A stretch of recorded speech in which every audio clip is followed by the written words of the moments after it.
Hey everybody, welcome back to Chortle Games Live. I am one of your hosts for tonight, Jake, and I'm joined, as always, by the Stream King, the Far Cry guy, the man who may cry devil, and the man whose screen you're watching, Steven. What's up, buddy? Hey, I know I gave you like no warning. Normally That's I okay. do like but I looked up and the You had like elapsed time 5 was seconds left? 2 seconds. Yeah. So I was like, Yep, yep. it happens. It happens. I get it. That's why I gave it a beat, because I was like, I don't know that he meant handled that, go. You handled that flawlessly, Jake. Well, like a you know, real Steven, pro. I am a real pro, and you know what we're going to be pros at tonight? Playing Monster Hunter Rise, because we're in Master Rank 3. That's right, we're 3-star masters tonight. And I have some bunny ears. Show the stream. Show the stream my bunny ears. Those are bunny ears. They're fox ears, because the Mizutsune. That's better. I like that better. Is a fox dragon. That's better. I have fox ears now. I see you are using the Puke chess piece. Good, a man of I culture. took the Puke chest piece and the Puke pants.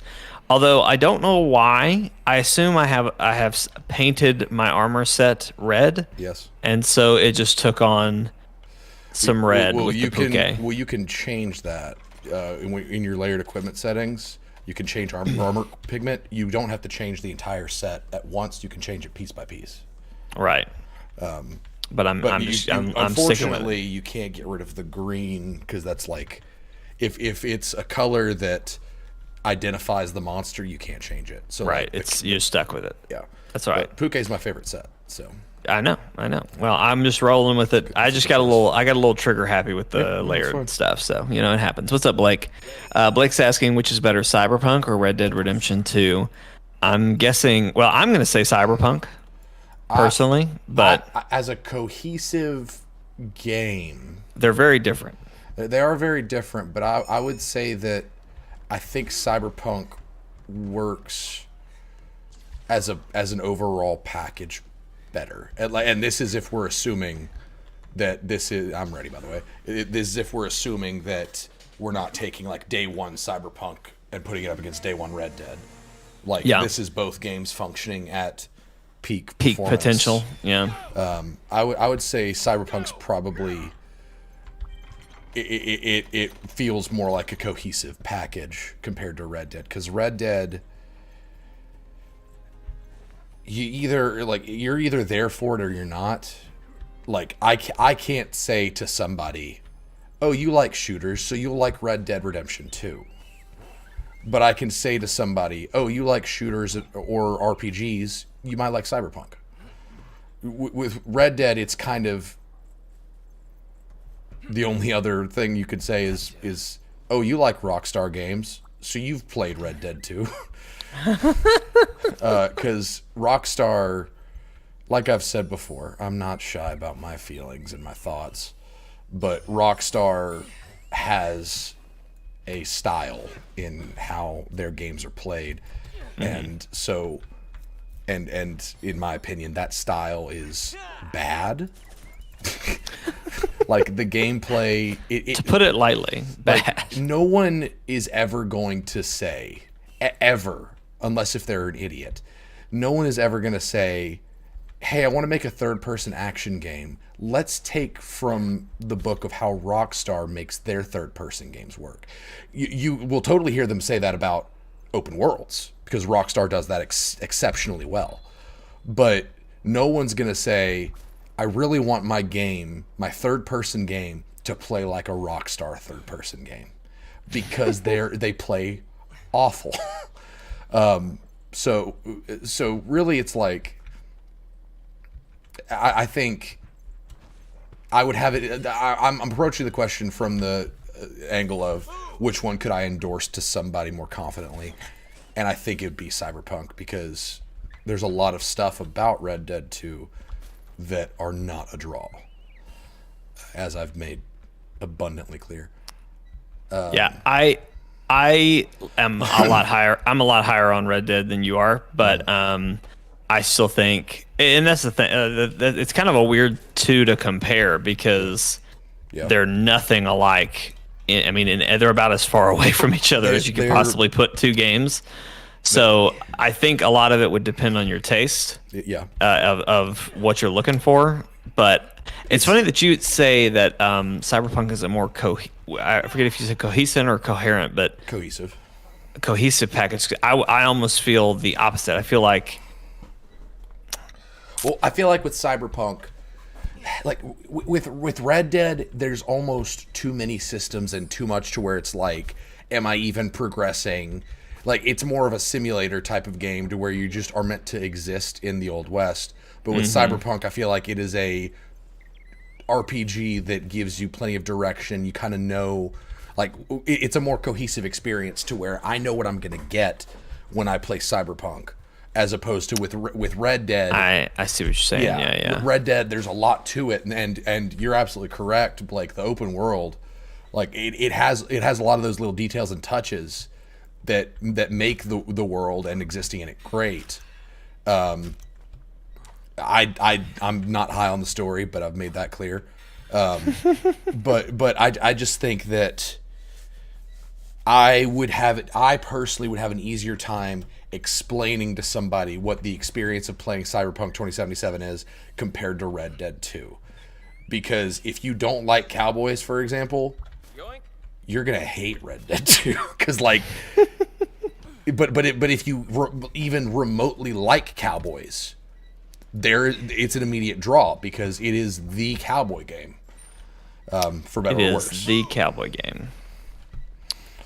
So I remember I told you about that commentary track channel that I've been watching. Yes. By the way, I'm on the monster. Take your time though. I can fight it. Just go looking for materials or whatever if you need to. I'll find a somebody to bring to the party. But they were watching Sweeney Todd. I was telling Jake I watched a commentary track from pretty much it, which is just these guys that watch movies and they comment about them, and it's just background noise to me. But for some reason, I thought this was really funny, and a lot of it had to do with the main guy's reaction because he like deflates every single time he laughs. But when Alan Rickman's character walks into the barbershop for the first time in Sweeney Todd, one of the guys goes, "Hey, do y'all do dicks?"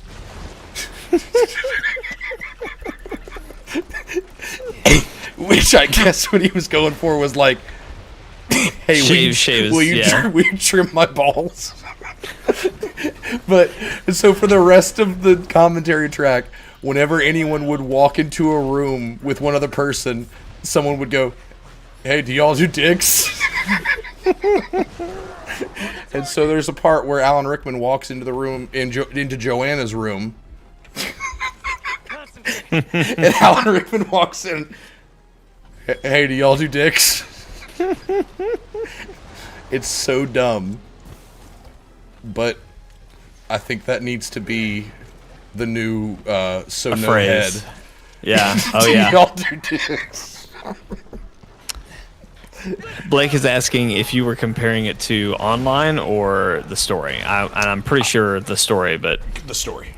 Take it away if that's not the case. I have played, and disclaimer for this, I got pretty deep into Cyberpunk's story, never beat it, because much like with me, something else came along, and I just didn't beat it in time.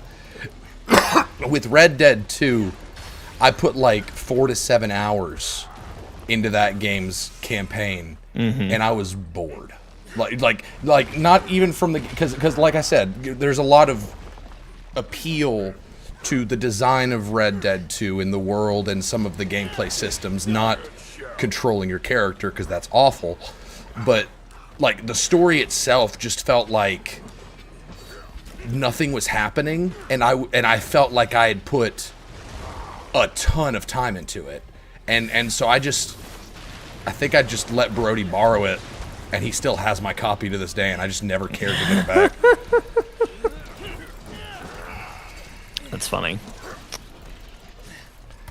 And I know people are like, "Oh, you got to get to know the characters and everything," but like, it's not difficult to. Good Lord, you were getting pummeled. Yeah. You can make me like characters in so much less time than that. Yeah. You don't need to take an ungodly amount of time just doing nothing just to give me the idea of what it's like to exist around these characters. Yeah. So to me, the pacing is bad of Red Dead or Red Dead 2's story, and I'm not saying the story is bad, but I'm saying for me, a big sin that you can commit when you're writing a narrative is the pacing being bad. Because if you can weave this complex narrative with complex characters and everything, but if you lose me before you've shown your hand, I'm never going to see that. So you have to keep me engaged. You have to kind of show me that, like, that it's the whole thing with like shows that have a bad first season. And like a bad first half of the second season, like people are just like, oh, you just have to get through the first 30 episodes, then it gets great. Like, I don't want to commit all that time. Like, how do I know that it gets great? Like, I need to be shown that my investment is going to be rewarded before I can. Because or like a show that, like, maybe the finale is really good, but you had to watch several hours of crap to get to a kind of satisfying ending. And I have a hard time believing that the slow-paced, boring stuff that I played through in Red Dead 2, I have a really hard time believing that being there improved or was necessary at all for whatever payoff the narrative had. Like, I feel like so much of that could have been removed and nothing would have been lost. Oh yeah. And that's just me. Like, maybe the characters really resonated with you. Maybe there's something wholesome and like homey about just kind of hanging out with is it Dutch? Dutch, yeah. Yeah. I wanted to say it was like either Dutch or Butch. I knew it was. I knew you were gonna say Butch. I knew you were gonna say Butch. But like maybe that's just your vibe, and if it is, that's great. But for me, it's not my vibe, and I look at things as objectively as I can. That's what I try to do.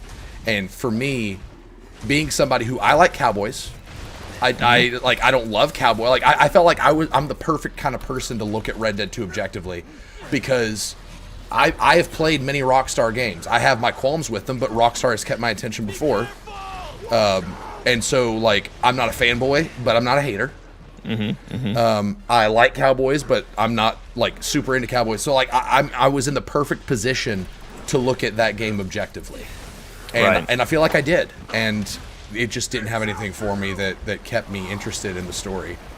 I had a good time with online when we played it, but I mean the problem with online is that when you put the gameplay front and center, the weaknesses within the gameplay are much more noticeable, and that did happen. I had a good time with it, but at a certain point, I had my fill, and that's kind of why we haven't played Red Dead Online in a while. I think we will play it again if we ever have a time where like we've exhausted up Elden Ring, and we've got Jeremy for a night, like a 3-person Red Dead stream. Sounds like it'd be fun. Oh yeah. Just to mix it up, but it just. I didn't realize Jeremy had it. I'm pretty sure he does.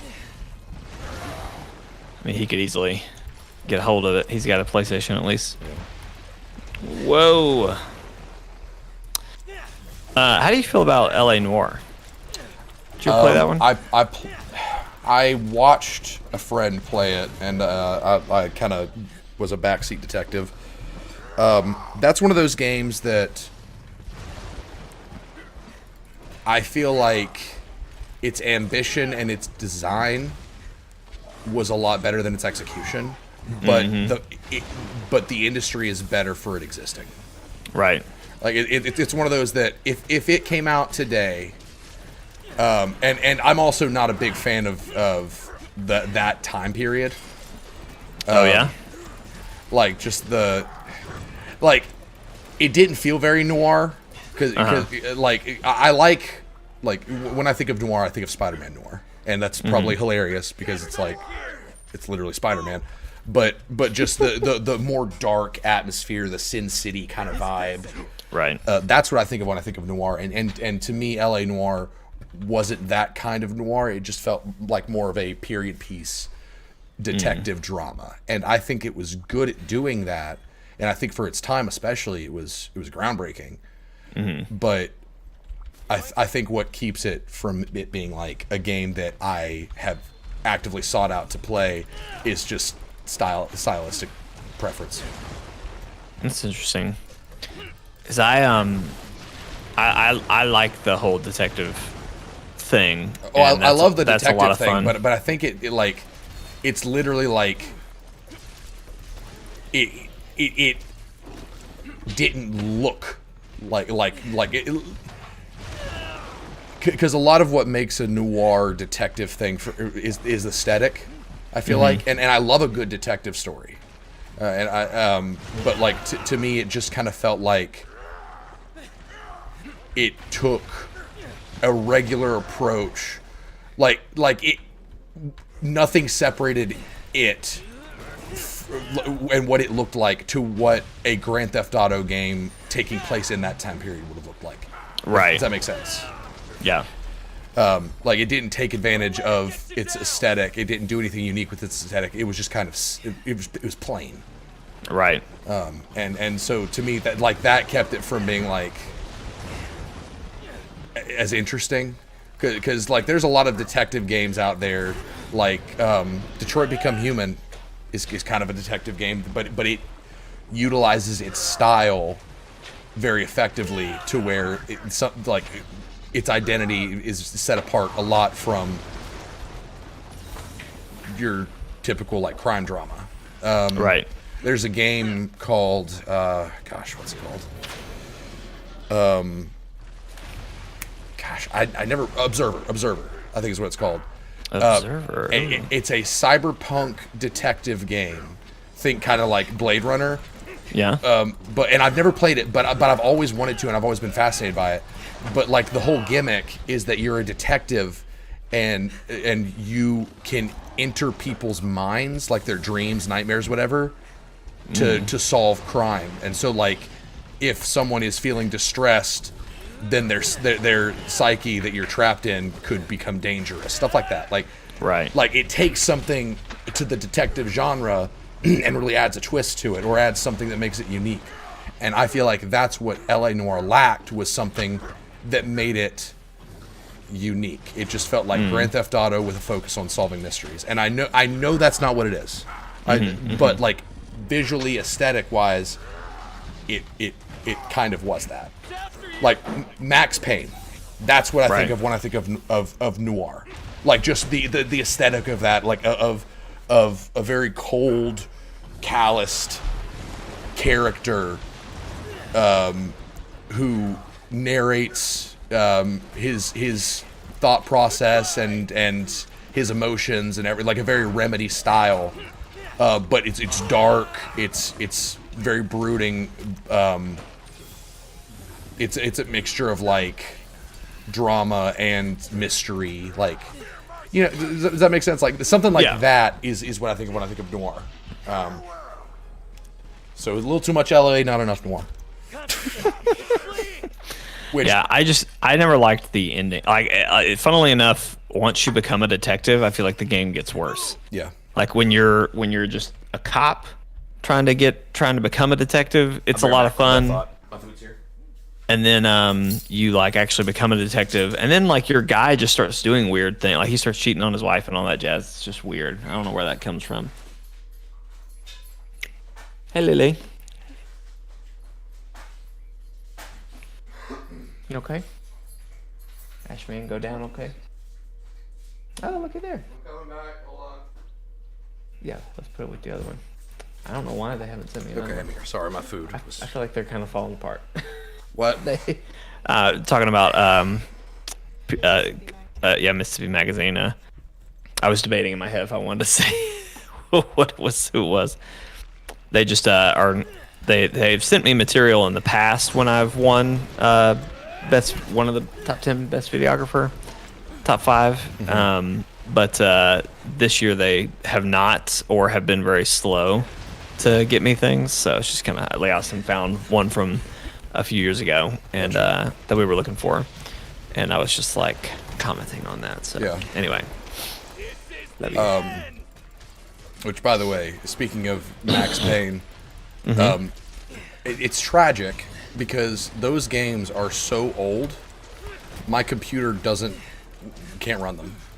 Like it's in that space of like something about it. There's a compatibility lacking, and so I'm hoping I can get them to work on the Steam Deck. But I've never played Max Payne games. I've played a little bit of Max Payne 3, but that one's a Rockstar game. Remedy didn't even do that one. But that is a series I've always wanted to play, and so I'm hoping that I can actually do that.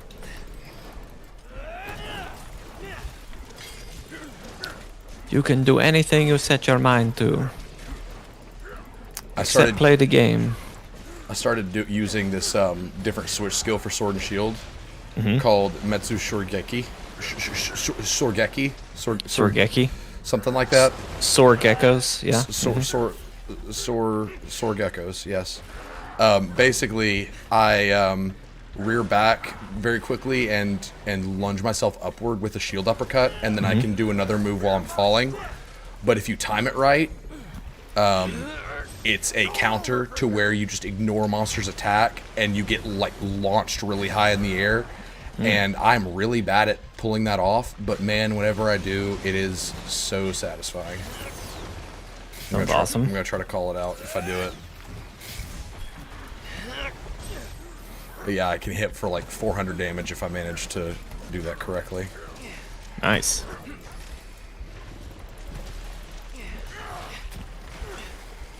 All right. I did it!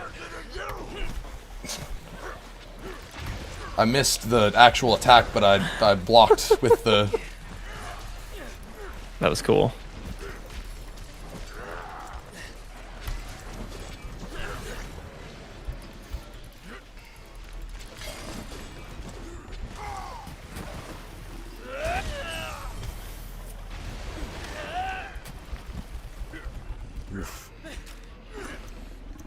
Man. Does he have armor on top? Is that... Yeah, I think... a thing he does? I think his outer scales might be a little bit tougher. His front legs look to be broken, so they look like they could be a weak point. Tail is definitely severable. I'm pretty... The big mud ball he's got, when he's got that, that is a weak point. Gotcha. And it's beneficial to destroy it before you can use it to ground pound. I'm working on it.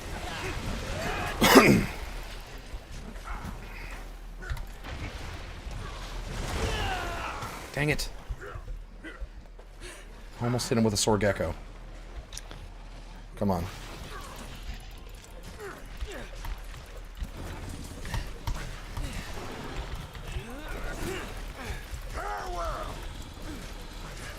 He's weak. So just finish him off. Oh, he hit the ground pound. Jeez. Right when I did my big move. Gotta heal for you. So are you gonna get wild hearts? Wait and see. I'm kind of at. Are you getting it for sure? Yeah. I'm just gonna have to find a CD key that isn't straight from Steam, so that EA doesn't get any of my money. Yeah. If you get it, and I'm a man of principle. I can't take. I understand. I understand. If nothing else, Steven is a man who dies by his principles. If you get it and like it and think, yes, I want to stream this, I want to do it, I will get it. Yeah, I'm definitely to play gonna with get you. it in somehow because I've become such a big fan of the monster hunting genre, and I guess you can call it a genre at this point. There are enough different. I feel like that's fair. Yeah. I'm actually gonna pick up another Monster Hunter game on Switch tonight, just because I want to kind of get a feel for what old Monster Hunter was like, just to try to learn to appreciate it. Ooh, I hit him with the sword gecko. Get geckoed. Get gecked. Get gecked. Y'all do dicks. But it's like $12. Y'all do gecko dicks? It's like $12 on the eShop right now, Generations Ultimate, which apparently it has the largest roster of monsters in the entire franchise. Oh wow. Which is crazy. But yeah, I'm gonna try that one out. But yeah, I'm definitely gonna get it. And yeah, I am.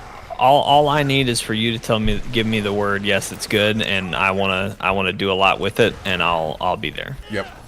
I think the aesthetic is definitely more up your alley. Yeah. It's very feudal Japan. Yeah. And the weapons. Something about this game that I've always liked is that the weapons are very creative and unique. Even a weapon that's simple, like a sword and shield, they find ways to make it unique in that it doesn't have to sheath to use items. So that's a unique quirk about it.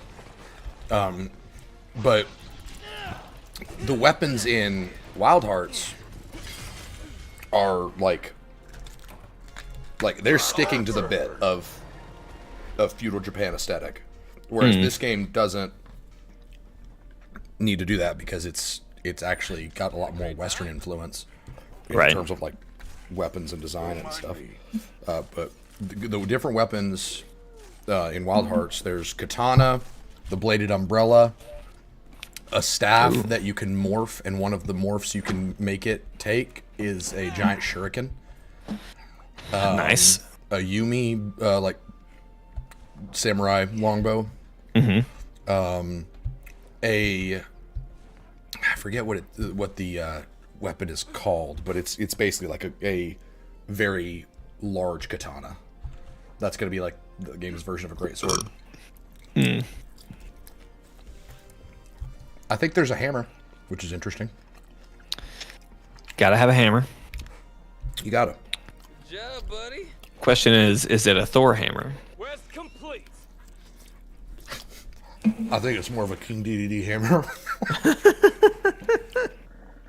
Another classic. Good call. Good call. Yeah. Who are you? Are you a King DDD hammer or a Thor hammer? When you think of a hammer, do you think of MC Hammer, Thor, or King DDD? Things I need to know.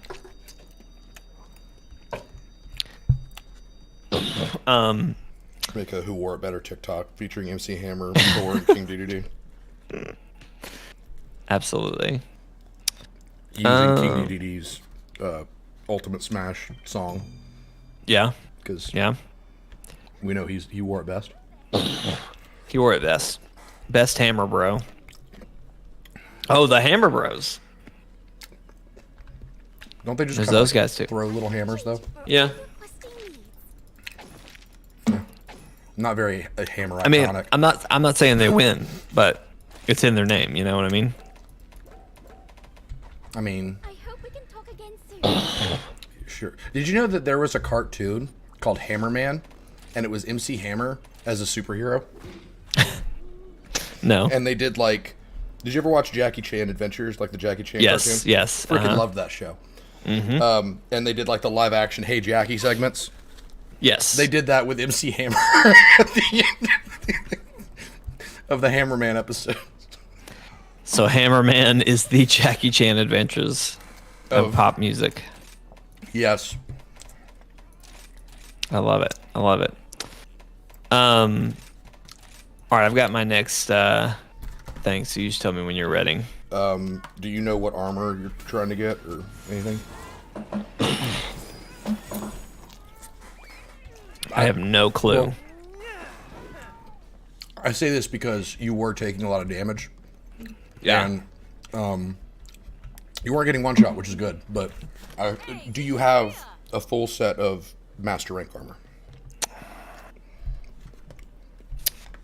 I know you've So got I some have- Rathian armor. I have Chainmail X, chest and gauntlet. Mm-hmm. I have Probably 8.5 waist. I think. I have Ingot X, Greaves, Good. and Anjanath belt and helmet. Okay. So that was... There. Let's get you fixed Yeah, up, you mentioned 5, so you're by good. now. You're good. As we fight more things, we'll narrow it down to what you need, but you just need to figure out, like, do you, like, what weapon you want to use, and if it's, like, if it's, for example, if it's a fire katana for fire longsword, then you need to look for stuff that has, like, fire attack, critical element, stuff like that. If you can find things with handicraft or focus, those will be helpful. Okay, yeah. Ugh. What are we I got fighting? I got the crud. We're fighting a crab, big old crab boy, Is it a blue crab or a red crab? blue crab. Oh god. I can turn this ship around right now. Nope. We gotta do it. I mean, we had 5 other options for 3 quests, so You messed up. It's fine. I picked wrong. No, well, no. He's just. I fought this guy with Andrew earlier. He is not fighting him's kind of like fighting the Hermitar, but he's way more aggressive because his claws are just blades, so he can inflict bleed. And you'll notice that you are bleeding if part of your health bar turns like a dark red. And if you're bleeding, you need to crouch and stay put for like 3 seconds to make bleed go away. All right. Think twice about leaving its old shell behind. Do you know how to crouch? It finds new armor to That was the first thing I'm gonna check after I get out of this cutscene. those who You just need to have your weapon sheath and you use whatever button it is to roll, but you stand still rather than move in a direction. Okay. Easy enough. Let's do this. So, Steven, talk to me about Engage. I know you didn't get it, but what kind of was your final So straw? I was on the fence a little bit already, just because We came off a really high with 3 houses, and it yeah. did not seem like this had the care, the same level of care. it really felt like going from like I don't want to say this, but I'm gonna say it just because I know the message will resonate. It was like playing Breath of the Wild and then getting a 5-year-old Zelda game after that. yeah. Yeah, like I get that. and that's for good and bad, because I've heard that it feels much more like the traditional Fire Emblem formula, where there's a lot more focus on the combat and everything. But I never felt like Three Houses was lacking in combat. It just took a while to get to the war, but I loved that. And so. Yeah, I really liked all the relationships and like building all that stuff, which it looked like you still did that with this one. It's just not you're not like the relationships have always been a thing in Fire Emblem, right? Because like in old school Fire Emblem, thinking specifically the Blazing Sword, which was Lady Lindis. You've probably seen her. She's the one with the blue kind of gi with the dark green hair and a ponytail. Yeah. That's Lindis. She was the hero of the first Western Fire Emblem game. Gotcha. She is awesome. And actually, one of the things, side tangent, that game had 3 heroes. But for the first, like, 10 chapters, you followed Lindis and the people she recruited. And then after that, focus shifted to Elwood, who is the father of Roy from Smash Brothers. And so and his friend Hector was the other hero. So it had like 3 lords that you had to keep alive and that had their own story going. So seeing Lindis and Engage is cool. Like seeing the older characters is like that's neat. But like back for that game, for remembered what I was saying before I got on a tangent. In Blazing Sword, the first Fire Emblem game to release in the West,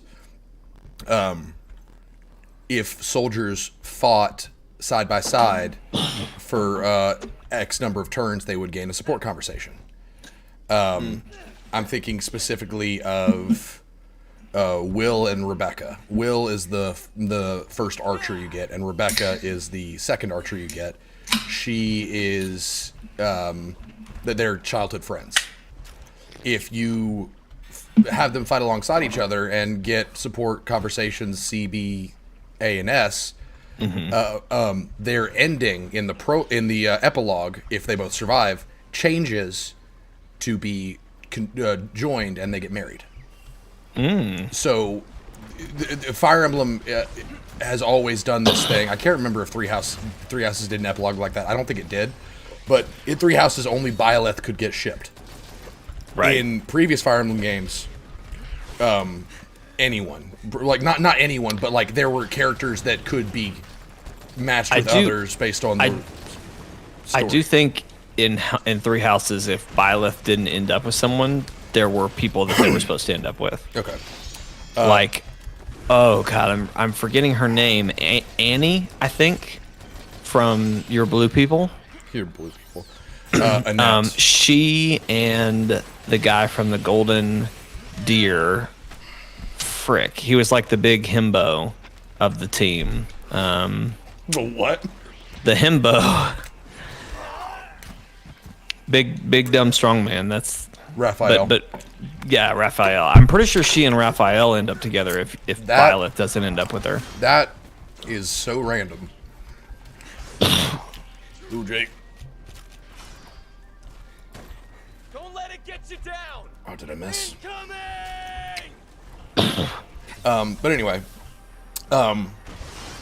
this really took off, and like, the whole being able to ship characters thing, really hit its peak, I think, with Fire Emblem Awakening, which it was the first Fire Emblem. It was Fire Emblem coming back in a resurgence after it had its time with Ike on the GameCube and Wii. And Awakening's the game where we get Lucina, Robin, and Chrom. Right. That game, it might still be the greatest Fire Emblem game ever made. Be careful! Just because, kind of like I've said before, again using the Zelda analogy, Breath of the Wild is not the best Zelda game. Because it doesn't do a lot of the conventions that make a Zelda game as well, because it's trying to do new things. Fire Emblem Awakening is kind of like the Ocarina of Time of Fire Emblem to me. And in that, I mean, it is the systems that had made Fire Emblem all being done at like to the greatest effect. So for example, in Awakening, you play as Robin. You can be a guy or a girl, and you wake up not knowing who you are or where you're from, but you have these visions, and you end up joining Chrom's they're not a mercenary group. He's of royal blood, but he spends his time basically helping people. I think they actually call themselves the Shepherds. And he has his younger sister, who's the cleric. And you meet all of the people. Blah blah blah. Fire Emblem ensues.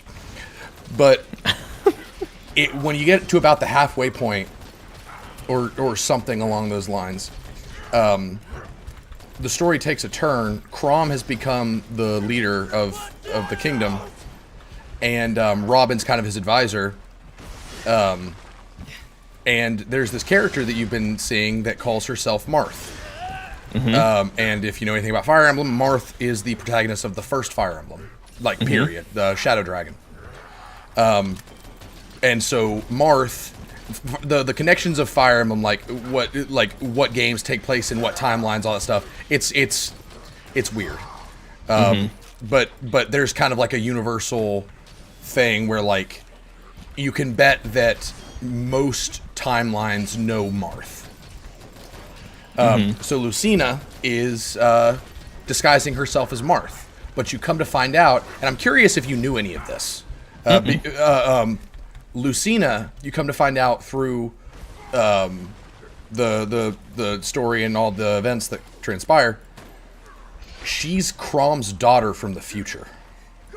What? Yes, and her future is one that sees everyone basically dying. Like, the world is plunged into shadow. She and an elite band of few heroes have been doing their best to make things right, but they're losing. And so they end up going back in time somehow. I don't remember the logistics of how. But she goes back in time to prevent that future from happening.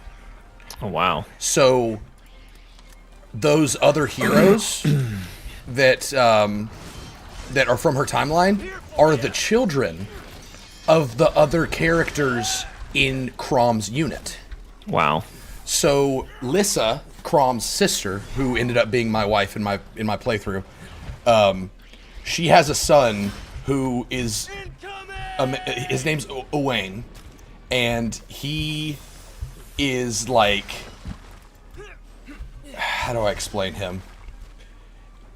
He is like if a Fire Emblem cosplayer was actually in a Fire Emblem game and knew they were in a basically he gives names to all of his attacks. Like he's all about the life of being a hero. Like he is an anime protagonist, but one that's like the comedic relief while also being a badass. So since Robin in my game, my character, I married Lissa, Owain has my hair color, and he has a father-son relationship with me. Whoa. So, and there's a ton of those kinds of things where like you and there's a whole guide where you can the secret to the system is basically certain female characters have an offspring. You can choose the color of their hair and some of their stat progression and classes available to them based on the father, and those choices also implement the father child relationship support conversations. So Awakening like took the whole idea, because support conversations were something I always loved about Fire Emblem, because I always liked seeing if characters that may not seem like they have a lot in common, see if they have any common ground, and if they make a good couple, then I totally ship them. Awakening was like, hey, you don't have to wait till the epilogue. You literally get the offspring of their ship In the game. What up, Aeronator? It was awesome, and like to this day, like if anyone was ever to ask me like what is like the pinnacle of a Fire Emblem game, it's Awakening. If you ever have the opportunity to play it, Jake, you totally should. Okay. The characters are great, the story is great. It was a 3DS game, so obviously graphically it's significant steps backwards. Right. But it's amazing. And so with Engage, I'm trying to remember my why I said all of these things and what direction I was trying to take it. Engage feels like, because it's hard to go back after Three Houses. You need to heal. Yeah. Because with Three Houses, it was like, oh man, I loved the characters in Awakening, and there was so much you could do with like the Offspring stuff and the shipping. Like, I want that in a game that does the stuff that Three Houses did in terms of like developing the characters and getting to know them and all that stuff. So going from Three Houses to a game that doesn't do any of that stuff and also seems to have characters that are more interested in their visual design than the writing of the characters. There's a thing called flanderization, and I may be misquoting how to define it, but basically it's when a character becomes defined by like one thing. Skill Up in his review said that there's an Archer character who has no self-confidence, and no matter what happens, he never gets self-confidence. Because like that's what like it's kind of like Bernadetta or how she never. But I think even she has an arc to where she does grow out of it. She does. She gets more confident. Like in the war. Yeah. After if you keep her alive or whatever. And so like what you have here is a Fire Emblem that may capture the feeling of a combat focused game of old. But what you are losing is... I'm about to die. Got you. I'm trying to clear out. Like I have healing ammo. Fuck! He just won't give me time to breathe. Yeah, just run. Doing well, Aaron. How are you doing? I feel like I haven't heard from you in a little while. What up, Mike? Everything's still good? And hey, Mike. But you basically have a Fire Emblem game that's like, hey, you know what would be great is if we went back to a time before Awakening revitalized the entire franchise, because Fire Emblem Awakening was, if I remember correctly, it was the final curtain call for Fire Emblem, because it had waned in popularity, especially in the West, and then Awakening came out, and it came out swinging.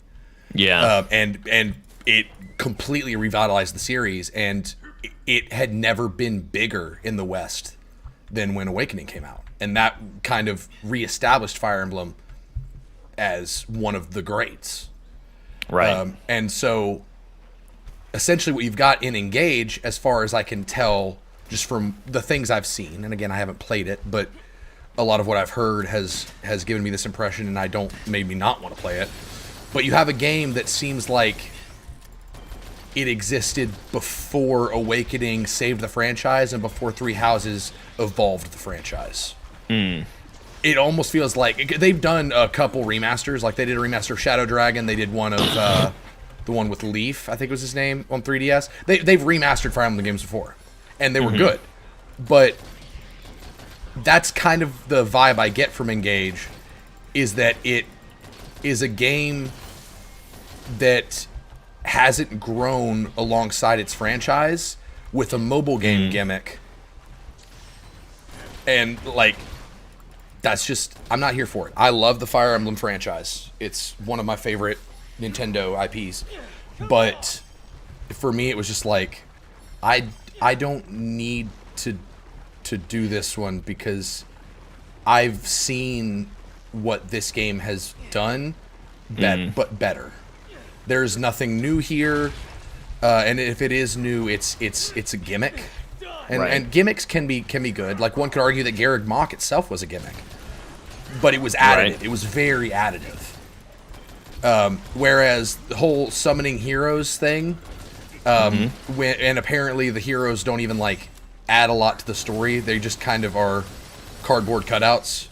Right. So like, if you were to play Engage and meet Lady Lindis, you probably wouldn't get a very good idea of why she was so good in Blazing Sword, because the game is more interested in fan service towards the people that have already played those games. Right. And that's just not what the series needs right now, because it's got so much forward momentum with people like you, who's were introduced to the series by Three Houses. Right. And you're like, I'm totally on board with this. I want more of this. Like, take me to the next step, but the next step is 4 steps backwards. Right. It just doesn't feel like they spent much time on it. Like, Right. I remember when it was announced, you and I were both kind of like, whoa, and it was announced and it was coming out. Yep. Like, if I remember correctly, it was in like I'm gonna just guess like November or December direct, and then it was like January release, and it was just like, holy crap, like that's so soon. Yeah. It was. I think it was early fall, maybe September. Yeah. But yeah, it like, and like in hindsight, like we shouldn't have been surprised that a new Fire Emblem game was coming, because Three Houses is what this year 4 years old now. Yeah, I guess. But to your point, it coming so soon was the shock. And Right. in the moment, I was shocked because I was like, "Oh wow, new Fire Emblem already!" Even though, in reality, it was about time. Right. But this just doesn't feel like the move. If it's not an indie game, I get nervous if it gets announced and then is releasing. Yeah. You know, like it's nice when that can happen. But I feel like usually with bigger titles, there's a reason if it didn't have any push behind it. Yeah. And there are exceptions to the rule, obviously, but I feel like from moment one of seeing Engage, I felt off about it. Right. It looks so fucking good. Yeah, Scale Up was saying that like visually it makes a case for the Switch having some life in it yet, like as a current system. It seriously might be the prettiest Switch game that I know about. Yeah. I mean, obviously Breath of the Wild is very pretty, but like even that, I don't know, it doesn't look quite as sharp as this one does. Yeah, Breath of the Wild hid a lot of its, I don't want to say like flaws, because rough edges. Like, a lot of its rough edges behind its aesthetic and Right. its art style. But Yeah. Engage just has so much vibrance to it, and just there's a lot of like color and effects, and like it just looks very clean. Yeah. And so for me, I'm not saying don't get it. I am Right. saying that for me as a Fire Emblem fan, who has, like, I played Awakening, I played Blazing Sword, then Sacred Stones, which is an extremely underrated game. I love that game. Then I think I did, Shadow Dragon. Like I've been here. Like I've been a fan of Fire Emblem as long as someone in the West can be. And so like for me, this is not the direction that we need to go, because it's not enticing new people. And it's That's one. Fire Emblem, it does have this tendency of looking back a lot. Right. And like even I've said it's a mobile game gimmick. There is a Fire Emblem mobile game that has the gimmick. Yeah, no, I was about to say, I feel like they saw the success of that and were Yeah. like, how can we do that in a game, like in a console game? And to me, it's not time for that yet. To look back, because Awakening, one could say, actually, yeah, it straight up did this. I'm getting Three Houses and Awakening confused again. I'll answer your question in a second, Aeronator, by the way. Yeah, in Awakening, you could summon heroes. Like there were bonus missions you could do as like free DLC, and you could unlock characters. They played no part in the story, but there were a lot of like side missions and stuff. So they were kind of like a member of your army that looked like basically they had an updated portrait, like a modern redesign of those characters, like Roy, but they had no bearing on the story. They couldn't have support conversations. They were just a soldier that fought like Roy and looked like Roy. So Awakening, I think came out in 2014. It looked back. And then we had Fates, which felt like it was definitely trying to do new things. Then we had a remaster that was pretty good. That was for 3DS. And then Warriors, and then we went to Three Houses. So like there hasn't realistically been a lot of space between the last jaunt through Fire Emblem Past that we've had. So like we needed a couple more games before I think we earned, or the franchise earned, the nostalgia trip of let's look at Heroes Past, because the series does that kind of frequently, but this just was not the way I think the mobile game is about the peak version of doing that. And for some, like for people who like them, I actually played the mobile game for a very little bit, and like to me it was like it's very gotcha. Actually, don't go yet. I need to check my Meowcenaries. You should probably do the same. But I saw it and I was like, there's something here. Like for fans of Fire Emblem that don't mind the gotcha stuff, I could see this having an appeal. But for me, I just hate gotcha stuff. But I do too. But to me, like that gimmick of let's look at Heroes Past in Fire Emblem, and like it caters to that system extremely well. Like if there was an idea to implement a gotcha system too, that's it. So to me, I feel like we don't need to do this in a mainline game. Like you had so much momentum with Three Houses, keep it going. Even Three Hopes. Which if you want your Fire Emblem fix and you haven't gotten Three Hopes yet, get that instead. It kind of feels like a retelling of Three Houses if the timeline was screwed up, and by that I mean like because of the character that you play as kind of being inserted in the timeline, things happen very differently, and character stories progress differently. Like Dimitri doesn't become punished Dimitri in the future because he ascends the throne a lot sooner and under better circumstances. And so it kind of feels like a remix of Three Houses while being a Warriors game that's a ton of fun, but also still being a Fire Emblem game. So yeah, if you're just like, man, this really want to do some Fire Emblem, I would honestly strongly recommend Three Hopes. I think it's really good. I'll have to. All right, Aaron. Take a good old-fashioned look. It does have a demo. What does? Three Hopes. Three. Yeah, I was like Three Hopes. I thought it was Three Houses. Something different. Three Hopes, let me get some water. Jake, feel free to answer that question. Yeah, I'm gonna answer that question. Aaronator, I'm incredibly excited for Tears of the Kingdom. It's been my most anticipated game for the last 3 years because I was confident it was going to come out. I kind of talked about this in one of our like either end of the year conversations or like beginning of the year conversations, talking about most anticipated stuff.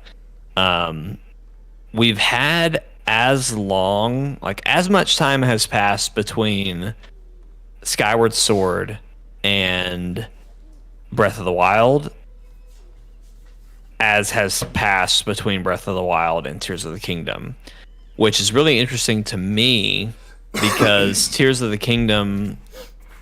Okay, I don't know that it was really like pitched this way, but like actually, I personally was pitching it as, let it be a Majora's Mask to Ocarina of Time.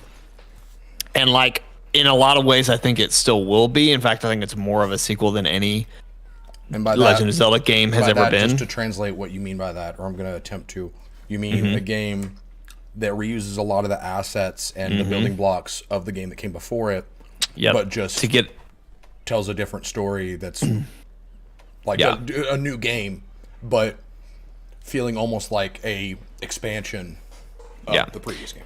It feels like a new game, but it uses a lot of what you've already done with the first. Right. And so anyway, I don't have the numbers in front of me. No, I could be talking out of my ass, but I would think. Are you ready? Yep. I would think that less time passed between Ocarina of Time and Majora's Mask as have passed with Breath of the Wild and Tears of the Kingdom. Oh, yeah. Like I feel like Majora's Mask was a bit of a rush job, if I remember right, and that's the reason it was the way it was. Right. So I would say absolutely. Like, And I mean, it's great. It's one of the ones people yeah. always look back at and are like, "This is one of my favorite Zeldas." And it's such an odd one, but it's great. Like, have you heard the whole theory? And this is a total side tangent, but I'll save it for later if you haven't. Have you heard the theory that Majora's Mask, the story is just a retelling of the Kubler-Ross 5 Stages of Grief? No, let's come back to that. Yeah, it's super because I want to interesting. hear about that. Yeah. The point I was driving at is a lot of time has passed since this supposed quick turnaround game is like a lot. They've had a lot of time to work on this. Yeah. And I'm not. I have no doubts that it will come and will be amazing. But I'm genuinely curious what they've done in these 6 years to like what are they adding? How are they gonna take it to the next level? I'm just so curious. And then on top of that, we know so little. It's been in development for 6 years. Is that what you said? I mean, you assume they went into development pretty quick after Breath of the Wild, and we're coming up on 6 years if we're not already at it. I'm gonna check something, just because interesting little thought experiment. Because the Switch came out 2017, right? No, 2015. The Switch came out in 2015. No, that can't be right because Breath of the Wild came out the same year.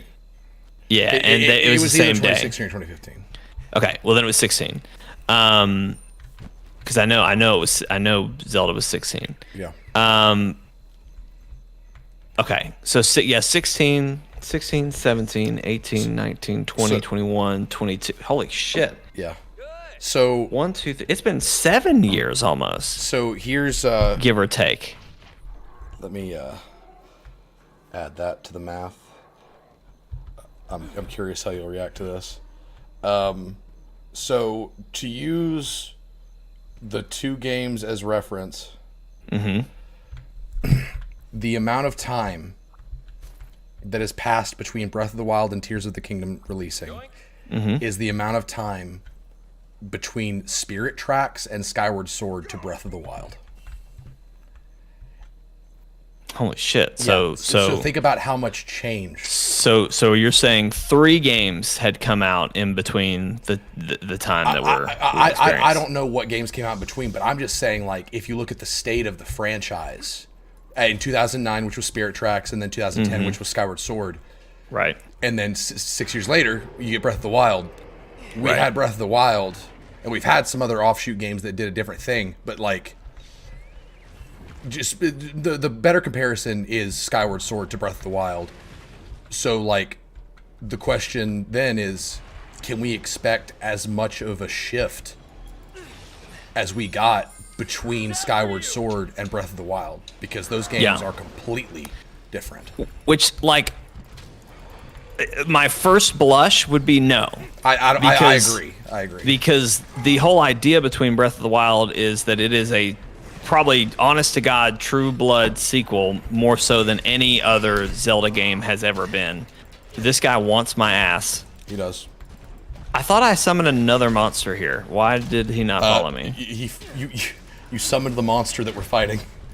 You see the print under. Yeah, underneath I see him now. I see it now. But I swear I activated this next to that gorilla thing. Anyway, you might have, but he may have been close enough to where he just caught the scent.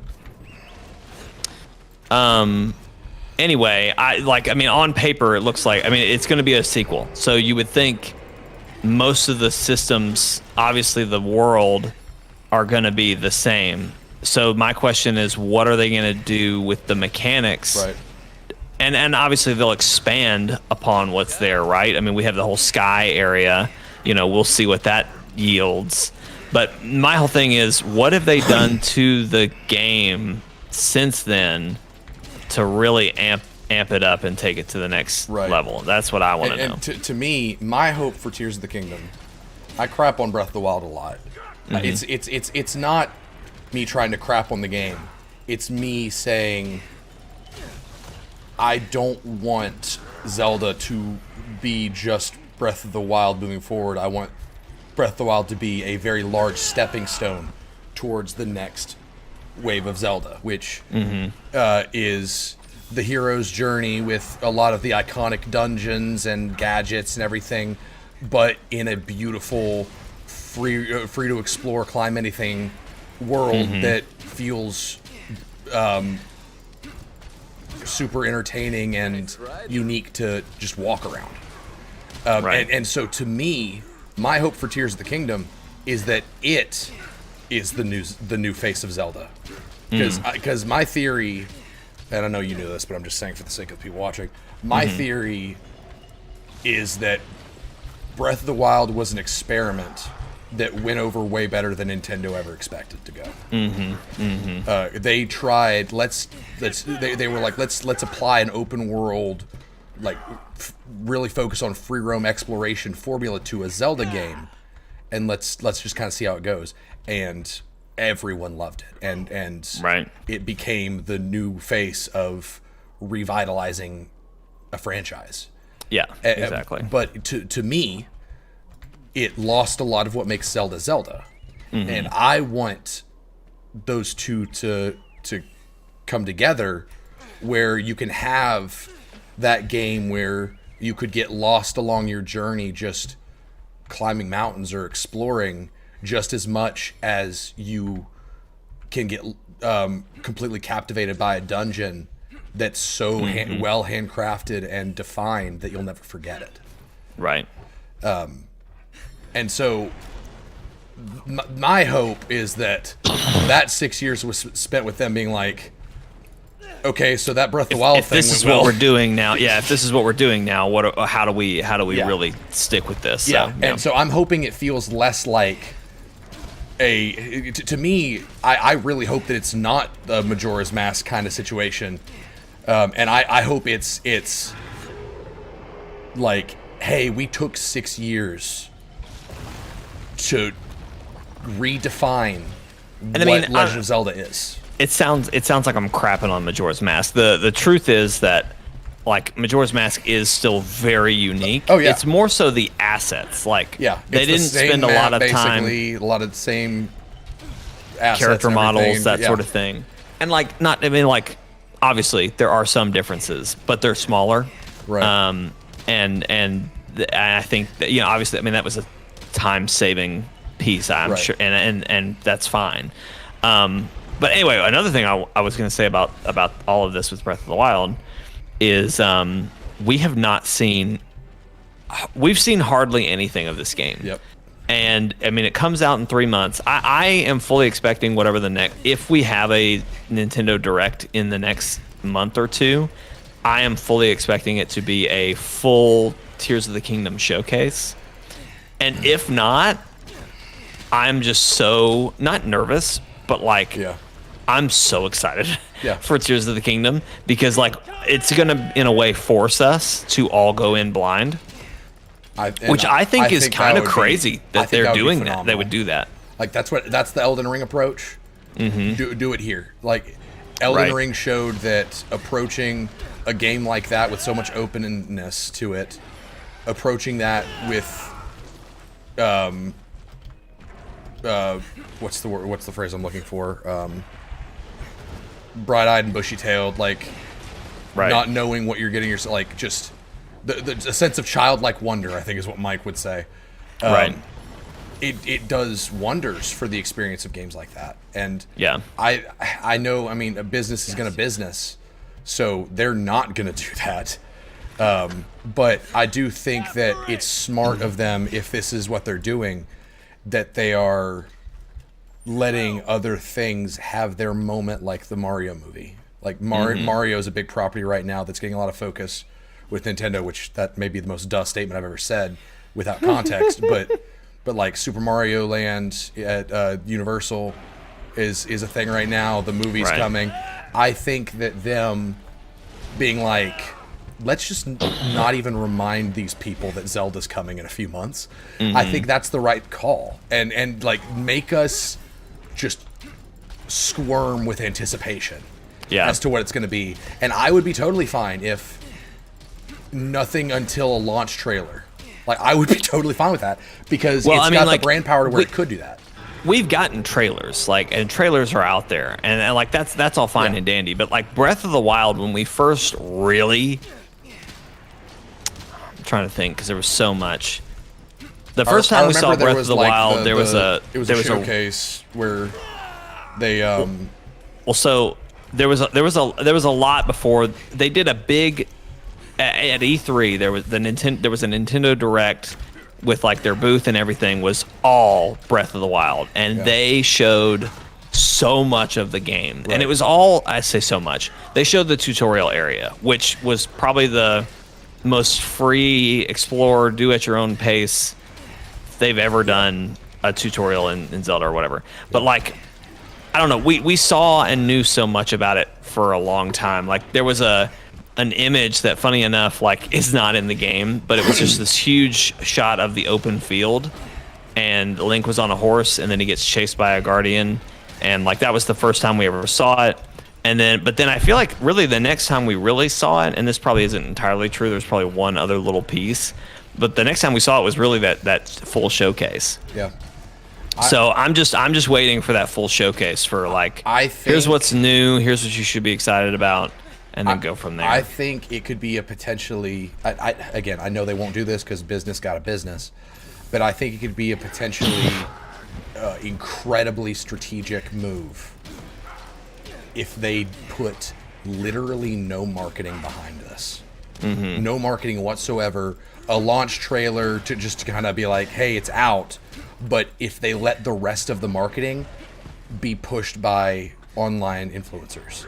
Because that's free marketing, and the less you have out there for people to look at, people are going to look for it themselves, and the less content already been made, the more people are going to make content, thus pushing the relevance of Tears of the Kingdom in any kind of online algorithm, just pushing that even more because you've got this mad dash of content creators making content for it because there's nowhere else to get it. Yeah. Like, I don't think that Japan, or at least Nintendo, is so tuned in to viral marketing to where they know enough to make that kind of gambit. But I think that if they did something like that, that could totally change the face of marketing, at least video games, forever. You know, it's kind of funny. Another game I would compare to Breath of the Wild or Tears of the Kingdom is God of War, Ragnarok. Yeah. And they didn't do a whole lot of marketing for that game either. Yeah. Like, I think we got 2-3 trailers, a cinematic trailer, and that was it. There wasn't like a showcase or anything that was like, here's some cool things you can do. Like, it just was like, this. You guys know this game's going to be great. Yeah, it spoke for itself. So its reputation preceded it, and I don't think I know. Like, Breath of the Wild needed the showcase, needed to show itself because honestly, and I in my very, very, very long wordy essay that I sent you way back in the day, one of my points was Zelda had waned in popularity. It was something that our generation, for example, played when we were kids, but we had moved on. We had games like The Witcher, we had Elder Scrolls, games that challenged us as RPGs, games that had these big open worlds for us to explore. So Zelda needed to evolve. And so if they had just announced, oh yeah, here's the next Zelda game without any detail or fanfare, it would have just been like, oh yeah, I played those when I was a kid, but I don't really do that anymore. But since they made such a big deal about it evolving as a franchise, that immediately got everybody to opt in. And Breath of the Wild, its reputation, much like God of War, precedes it to where it doesn't have to sell you. Zelda is big again. Zelda is huge. And so it's funny that I never saw it wane really, but I'm just such a super Zelda fan I feel like if you look at numbers, and I don't have anything to base this off of, but like to me personally, I feel like Zelda as a franchise lost, like it just wasn't as popular in the West. Like Twilight Princess, I feel like it peaked in popularity, and then between Twilight Princess and Breath of the Wild, you just didn't hear people talk about Zelda as much. And maybe that's because that hit just right in my generation. But like, I didn't hear people talk about Spirit Tracks or or many of the handhelds, and I think that's a lot of it too, is that Zelda became largely a handheld game because the 3DS was big for a while. And so I feel like that's part of it as well. But yeah, I think that they are in a position to where they could take whatever marketing approach they want, and the game is going to have the same amount of success. I don't think marketing is going to help them at all. No. And so to me, like, this is when you take that risk of posing the question, what happens if we don't sink money into a marketing budget? Yep. What happens if we basically just get people to market the game for us, make it more of a mystery, so that people, they aren't getting it shoved down their throats in YouTube ads.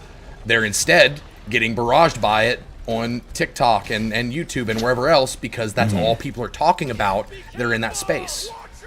Because marketing's expensive. Yep.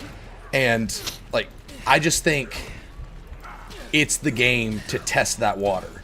Like, something like Armored Core, and I'm just saying that because, like, it's another game that, and a lot of it's because it's FromSoft and they tend to keep things close to the chest. Armored Core does not have that rep. It does not, like, because it's a game where, like, the people that know, but the people that don't are like, so what is this, some kind of Dark Souls robots? And so, like, Armored Core is going to need to show up and be like, fans of the franchise, this is how we've evolved. People who don't know what this ain't your daddy's Dark Souls. Like, this is something completely different. That's okay.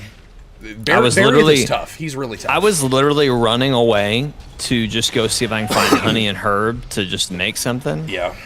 And didn't work out. All right. I'm gonna get stuff out of the.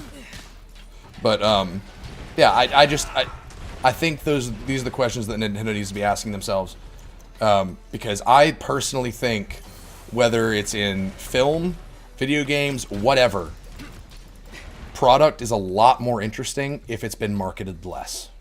Yeah. Because especially in the age of the MCU, we all know too much. We all know too much. Pitch meeting had this great joke in the WandaVision pitch meeting where, like, he was talking about the character of Agatha. I can't remember what her Agnes, that's what it was. Agnes. He was like, yeah, there's this character named Agnes, and we don't know who she is. And it cuts to the other guy, and he's like looking at someone. He goes, "Is it Agatha Harkness?" and he's like, "No, why would you say that?" But, like, we have this curse of knowledge that makes things so much less interesting, and we do it to ourselves. But also, like, there's this weird misunderstanding. And in a lot of ways, like, with a movie trailer, for example, like, movies are different. Video games are a first-hand experience that people, like, you're not going to have people looking up explanations for a Marvel movie as much as you're going to have people looking up where to find all the heart containers in Legend of Zelda Tears of the Kingdom. You know, like, it lends itself to SEO. Right. So movies are different, but with video games, like, I think the industry is really underestimating itself. Yeah. That was an interesting direction shift on that, but yeah, I'm super excited about Tears of the Kingdom. Yeah, final thought, I wanted to say this earlier just because I also didn't want to be coming off as disrespecting Majora's Mask. But Majora's Mask, as good of a game as it was, you can't separate Majora's Mask from Ocarina of Time. They are, like, you can have Ocarina of Time without Majora's Mask, but you can't have Majora's Mask without Ocarina of Time. My hope for Tears of the Kingdom at the end of the day is that I don't think about Breath of the Wild once. Like, I want this game to stand out on its own to such a great degree to where I don't feel like it's just trying to be Breath of the Wild 2. Did you ever play Miles Morales? Of course, yeah.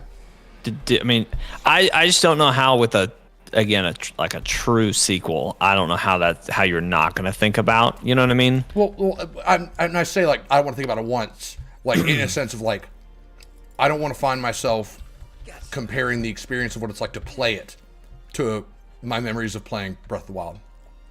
Like I want, like obviously story is one thing, but I think that's going to be hard to do. But I get what you're saying. I get what you're saying. Yeah.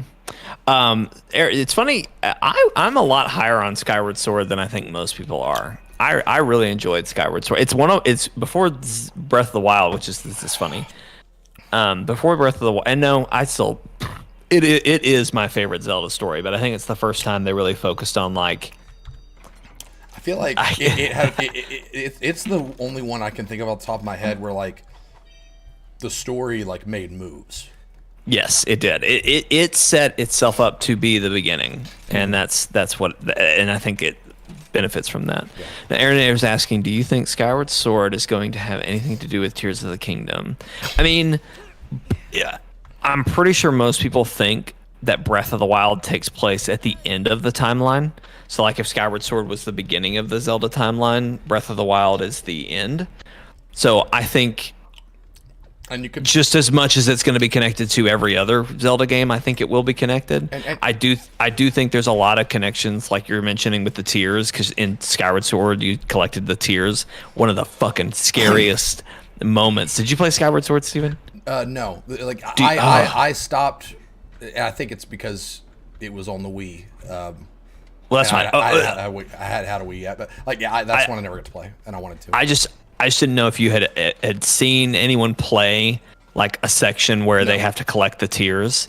You basically go into the Twilight Zone, like I'm talking from Twilight Princess, and there are these demonic monsters roaming around, and there's really tense music, and basically I think if I remember correctly, there's like spotlights or something, and if you get caught, holy shit, it is the fucking scariest thing. I can remember experiencing in a game in recent memory, but anyway, yeah, there's definitely some theories behind maybe those tears are connected somehow, but and then also like all the floating islands, like that's a big part of Skyward Sword. So like what is that going to do? To me, with how much cycles have to do with Zelda in general as a story, I could see, like, if we are to assume Skyward Sword was the beginning, Tears of the Kingdom up to this point is the end, I could see there being some kind of cyclical parallels to them. Well, so the story in Skyward Sword, when you beat, I forget what his name is, but it's basically Ganondorf, right before you finish killing him, he curses Link. He said, you and I will do this battle 1,000 times. Your descendants, you will be reincarnated, and she will be reincarnated, and I will be reincarnated, and we will fight and we will duel until the end of time, or something like that. Yeah. And so, yeah, it totally is a cycle. Yeah. Like it's canon that's a cycle. So what if? And I don't know anything about the individual narratives of Zelda games are lost on me for the most part. Like, I remember what it's like to play a Zelda game. I remember the experience, but like the demise, that was it. Thank you, Aaronator. But what if this is just me, like literally the first place my mind went to when you mentioned all that. What if Tears of the Kingdom is paying homage to Skyward Sword in some ways, to where the cycle is being broken and you're going back to where it began? It would be really interesting if they broke the cycle here, because I don't know what that would mean for the series. I mean, they could just do games that take place, because I mean it's an endless cycle, right? We don't know how much time has passed between Skyward Sword. I understand. And Breath of the Wild. We could jump in the middle. Yeah, so that way you do have a definitive beginning and end. But with a cyclical story like Zelda, having the beginning and end, grab that owl, by the way, having a beginning and end doesn't mean that you're done, because there's an infinite amount of space. There's an owl on your map. Try climbing up. It's literally gonna be like an owl that's just kind of sitting there. Do you see it on your mini map? I see it. Yeah, I'm trying to figure out how to. He's probably above you. Yeah. Hurry, he's gonna fly away. Oh shit. Yeah, he flew away. Can I chase it, or is it just you can gone? try chasing it. I don't know if it will stop or not. Great. I'm gonna Alright. try to intercept it. Ooh, where is it going? Where the hell are you going? I'm underneath it, but I don't see it. Yeah, it was flying. There you are. Got it. Nice. All right. Yeah, no, but that could be cool. That could be a really cool direction. I'll say here's my thing. One of my favorite parts of Skyward Sword, and I would think most people's favorite parts, is the Skyloft, the loft wings. Yeah. They were the birds flying around was so freaking cool. Gosh, if they give you a Horizon style bird mount in here, I'm gonna feel a disturbance in the Force the moment that you figure that out. Like, I'm gonna be able to hear you. Oh man. Well, and then of course they throw that huge tease at the most recent trailer. At the very end, he's falling out of the sky and then he lands on like this stone bird glider and kind of rides that, and then the logo pops. Like, I don't know what the fuck that was. Like, and I'm like, if it's not a somewhat pilotable ship, I'm going to be disappointed, because it could easily be just like, oh yeah, those things are floating around and you can ride them if you see one, but like you can't drive it. It'll take you back up if you fell unintentionally or whatever. Yeah. Like, I'm gonna be pretty fucking disappointed if that's all it is. And like, I honestly, if they didn't want to go the full 100 and commit to a flying thing, they just shouldn't have even shown it, you know? Like, just don't even go there if you're not going to commit to it, because that's a tease I don't want. It's so tricky. I do remember the Whale in the Sky Urinator. So freaking cool. It's so tricky with Nintendo because they have this kind of tongue-in-cheek way about them, to where like because their fans are so devoted, like they could show something really small and expect like people to freak out over it, even though it's nothing. Like Pokemon is very guilty of that. And so like with this being the game to follow up the big experiment that was Breath of the Wild, and this is why I'm grounding my expectations so much. I've got my hopes, and I believe that they can, but I don't know if they will. Like to me, it's like I can't get a read on if they would pull a stunt like that, to where they'd just be like do. I feel like they totally would just show that thing off and it have no significance other than just being like a random creature that's a fast traveler or something like that. Right, like I totally see it as being like a method to get to one of the Sky Islands. Like, it'll take you up if you want. But man, that just would be such a fucking disappointment, since we've had Skylofts before, or Loftwings before. Yeah. You may just go ahead and launch it, or you want me to hit the Barreth? Barreth. Okay. Oh fuck. You get it. Good. I got him. I did? Okay, sweet. It looked like I missed. Thankfully, there's a bit of a wide reach. But I don't know. You guys know me. I'm a cynic. I don't hate everything. I try to have hope in spite of the fact that most things do let you down. It's the whole thing of like, a motto of mine is expect the worst, and the worst that can happen is that you get what you expected. That rings true, especially in any kind of consumer market. And in video games, where it's getting easier and easier for developers to not try. you have to remain grounded, and that's again a big reason I was and still am seemingly so hard on Breath of the Wild, because I don't want them to stop there.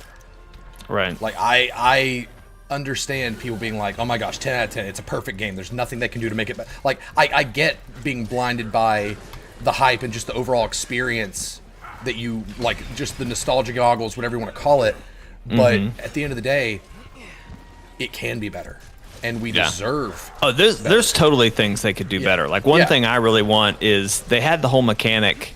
This is like a pipe dream of me. Like Loft Wings being in it is a pipe dream. And then they had the whole mechanic with Wolf Link, that you could summon Wolf Link, and he would just kind of be like a companion that would follow around, fight. He would like hunt. He would pick up and eat like different foods and stuff and show you foods. He would lead you to treasure, blah, blah, blah. Right. Super fucking cool. But you had to carry around all the amiibo to make that work, and obviously not everybody had the amiibo, blah blah blah blah blah. There are dogs all throughout the game. I thought for sure, just because like it basically just let the dogs do what Wolf Link does, but maybe with lower stats or something. I don't know. I hope they just lump that in, because I would love to like register a dog, register a horse. That's another thing.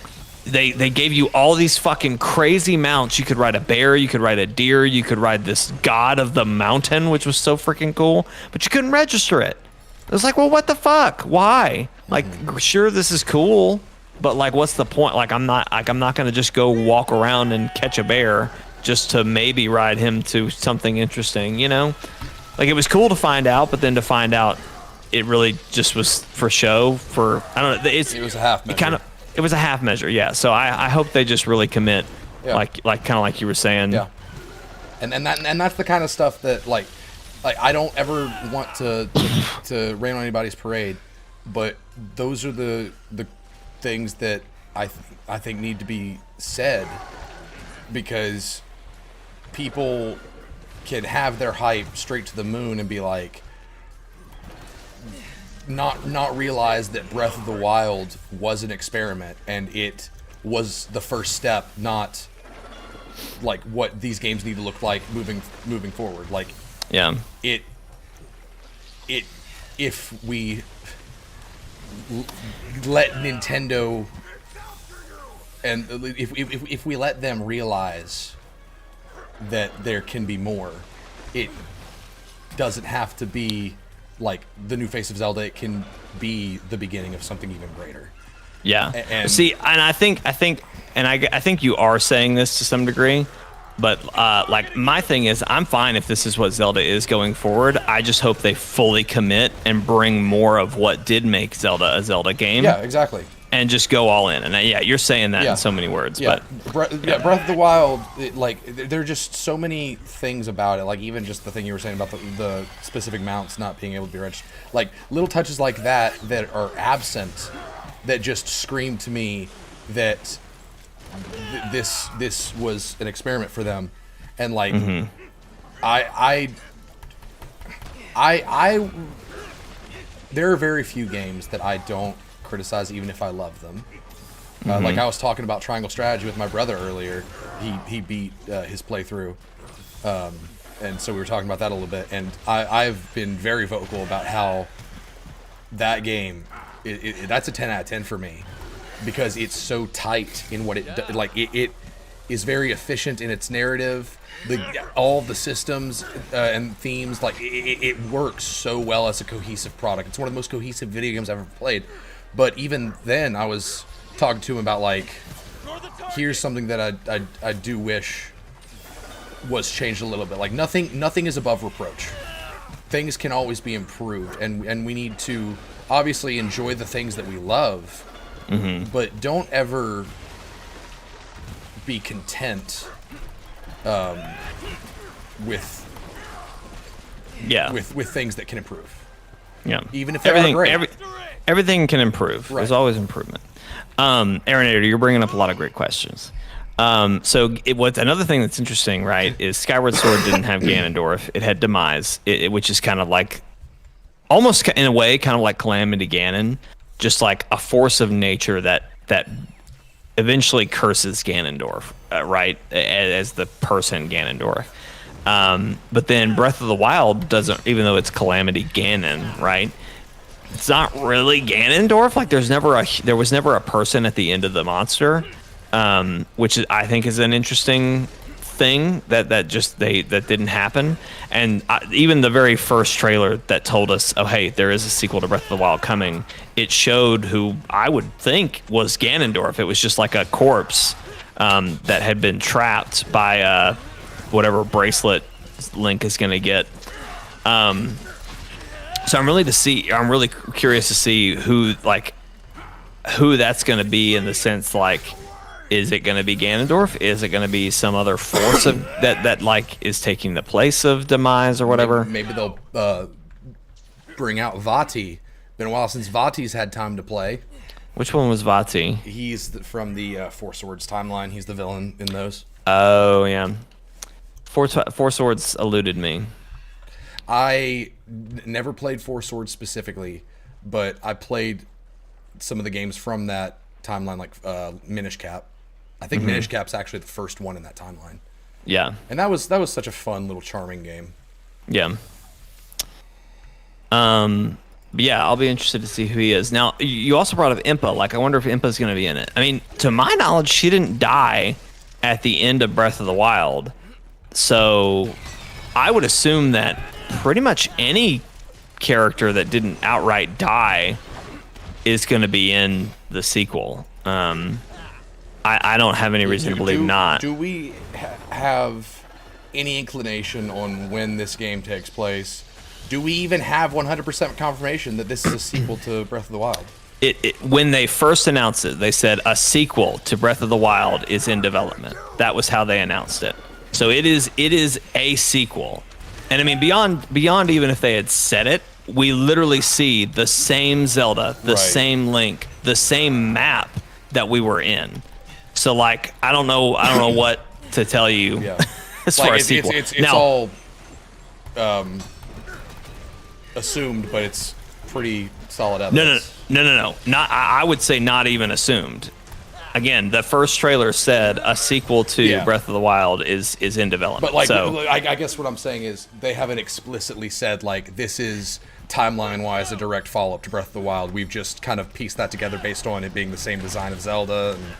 I literally in a text at the end of the first trailer said a direct sequel to Breath of the Wild is in development.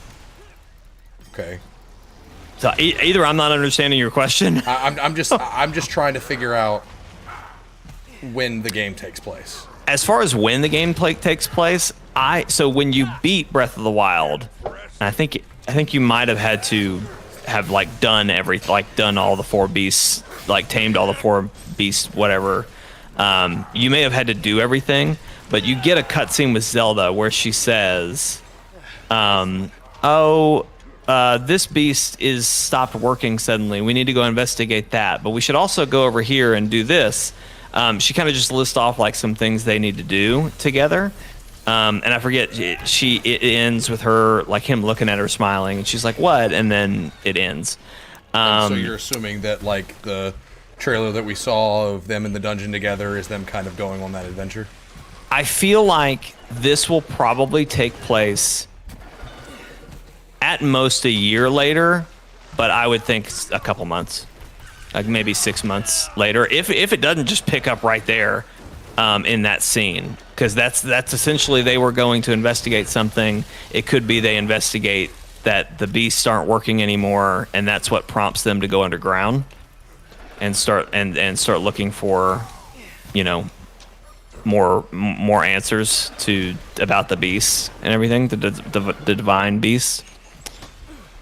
So I don't know, but I mean, I would think no more than a year has passed since the other one. I mean, obviously some time is going to have passed because she cuts her hair. I feel like, and I'm hopeful for the sake of the state of the world in the game that it's at least a year, because that way you can be like, oh yeah, there have been towns and houses and all the like, give reason for the world to look different and be more populated. Yeah, that would be nice. The towns are one of my favorite parts of the whole thing. I swear, if they put that freaking weapon degradation in there again, I'm gonna lose my freaking mind. I saw somebody talking about that. They were like, do you think they're going to do that again? And like, I don't want it, but I almost feel like it would be weird if they didn't, you know? Here's what they do instead. They make it to where, one, it's not near as punishing, and by that I mean you can swing a weapon more than 4 times before it breaks. Right. 2, they make it to where weapons can be repaired through gathering materials. It just incentivizes more exploration. That way, if you have a weapon you really like, you don't like feel bad about feel like using you have it. to save it. Yeah. Because exploration and gathering materials is something we know worked really well in Breath of the Wild. So if we're going off of a similar style of open world exploration, looking for materials to repair your weapons, that's just a freebie. Like that's handed to them on a silver platter incentive to explore. Yeah. Aeronator, Impa is in Breath of the Wild as well.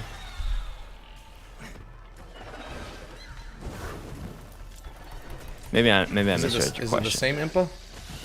I mean, it's kind of it's kind of interesting because like the only people that were mentioned in the curse in Skyward Sword are Link, Zelda, and who would eventually become Ganondorf. But a lot of people, I don't know that they're necessarily reincarnated, but they take on the same name and the same role. And your horse will always be named Epona.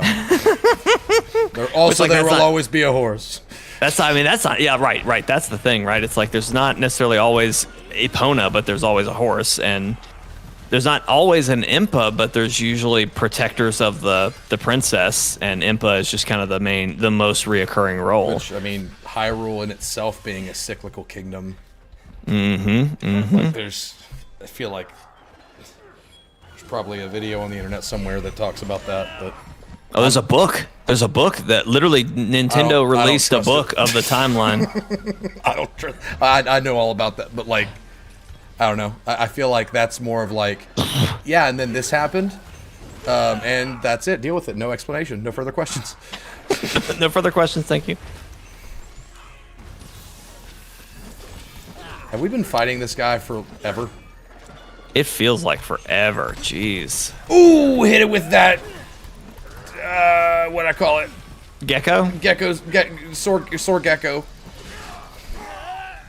It's after you. Instead of more popular, what if the game starts you off with the world of Breath of the Wild already in flames and turmoil after said year, possibly a dream like it's happening? That could be interesting. So I've thought a lot about this because essentially the question is how is it going to start? And Breath of the Wild, you wake up you wake up in a cave with no idea what's going on. You walk out, you see the world, and like basically your goal is to get off the plateau. And the plateau teaches you the whole game by letting you just freely explore. It gives you all of the quote unquote tools and gadgets that you'll need to explore the world. Don't die. Don't let it get you. And then I was literally eating a mushroom. That sucks. he just went for me. That was the stupidest thing ever. Yeah. But anyway, Breath of the Wild had a really great, like how it started. And so I'm curious how this one's going to start, because I assume they'd want to try to capture the same magic that they did with Breath of the Wild, as far as like just a very freeing tutorial. If I had to guess, this is just me using things you've said and just common sense of design of narrative and gameplay mechanics. The game starts with Link and Zelda on an expedition somewhere, and it's going to end up being like a small area, kind of like the island. They are looking for something specifically that teaches you the game, and then once you find that, the world is open up to you when you return from your expedition. Something like that. You've basically broken it down, but let me fill it. Let me paint some color on that puppy. So you've given the outline. I'm going to fill it in with color. So I think yes, they're going to be on an expedition, and it would be interesting if, kind of like I was saying. Well, so it'd be interesting if we start the expedition in the overworld, and I love your thought of an island or something to that nature that would like limit you. Or a temple, like just something that like is a condensed space. Well, I mean, it could even be the plateau where we start in the first one, and you're there, and you're looking for an underground entrance, and so Zelda prompts you to chase a couple things that are on the plateau, and then somehow she limits you from leaving the plateau. I don't know, some bullshit answer of like, oh dang, we didn't bring our gliders, that sucks. We'll have to just do this and then we'll figure it out. I don't know, whatever. Some bullshit reason to limit you to the plateau again. But then I think they'll go underground. We'll see what we saw in the first trailer. They'll find this guy. They'll find the corpse with the hand thing, and then I think you're gonna get the hand thing. And then I think you're going to be somehow taught, like maybe you're trapped in there and you're still trying to figure out how to get out, but Link is being afflicted by this gauntlet. Because the gauntlet is the new tablet. I don't think Link's going to have the Sheikah Slate in the new one. I think he's going to have this gauntlet that we've seen in some of the newer trailers, because it's the same one that's holding the corpse down. Anyway, I think you're going to be dealing with the affliction of that, but it's going to allow you to do some of the other things. And I think you're basically just going to have, I don't know, 4 or 5 dungeons that you have to do essentially to escape. And then I think once you escape, that's when you're going to see what we saw in, I guess, the second or third trailer, where we saw Hyrule Castle lift off the ground. Mm-hmm. And then Zelda fell underground. I think they're going to take you through all of that, and then sometime after that, like maybe Link gets knocked out and then you wake up, and then you're like full go free roam. What do you want to do? But I don't know. I'm just throwing. I'm gonna hit you with title card, okay? Okay, I love it. You and Zelda are on an expedition on a sky island. See, I don't think the Sky Islands are going to be there until after you pull the gauntlet. Then you're on an island, you pull the gauntlet, and you leave the temple wherever you went to with the gauntlet, and you realize you are in the sky. Mm. And you and Zelda are in danger, and you realize we have to jump. And then you both jump from the Sky Island onto Hyrule, and as you're free falling and you're seeing the landscape come closer to you, you get the title card while you're falling real time, and that takes you to the overworld. Nice. I like that. I thought you were gonna say, and then you'll land on the Skyloft, and I was like ready to Skyloft comes later. Skyloft comes later. And when Skyloft comes, so does Jake. Y'all do Loftwing. I keep calling it Skyloft. It's Loftwing, but yeah, you know what I mean. Yeah. All right, now I'm a little nervous. I'm not even nervous. I'm frustrated. Why? That was like an urgent quest, but we're still in rank 3. Yeah. It's yeah. How many more in rank 3 do we have? We got to do 3 more. I only had 3 in the first one. It escalates. What's the next one?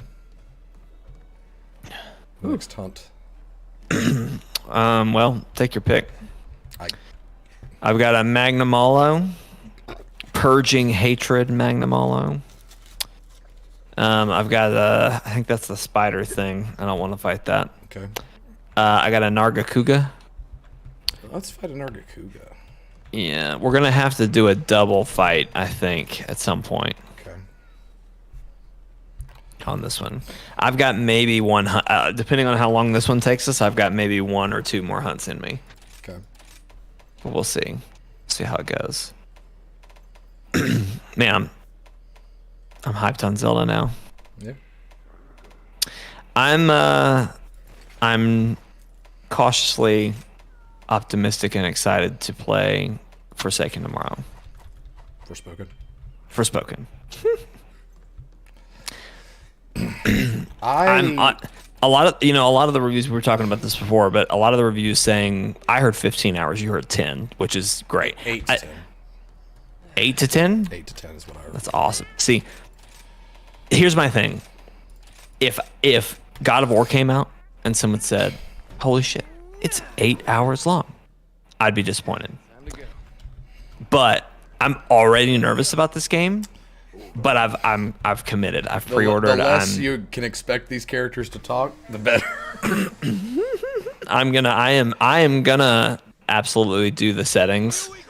It's been an interesting conversation. I've seen a lot of people on Twitter saying things like, "Oh, these reviewers talking about the bad banter. Don't they know there's a setting for that?"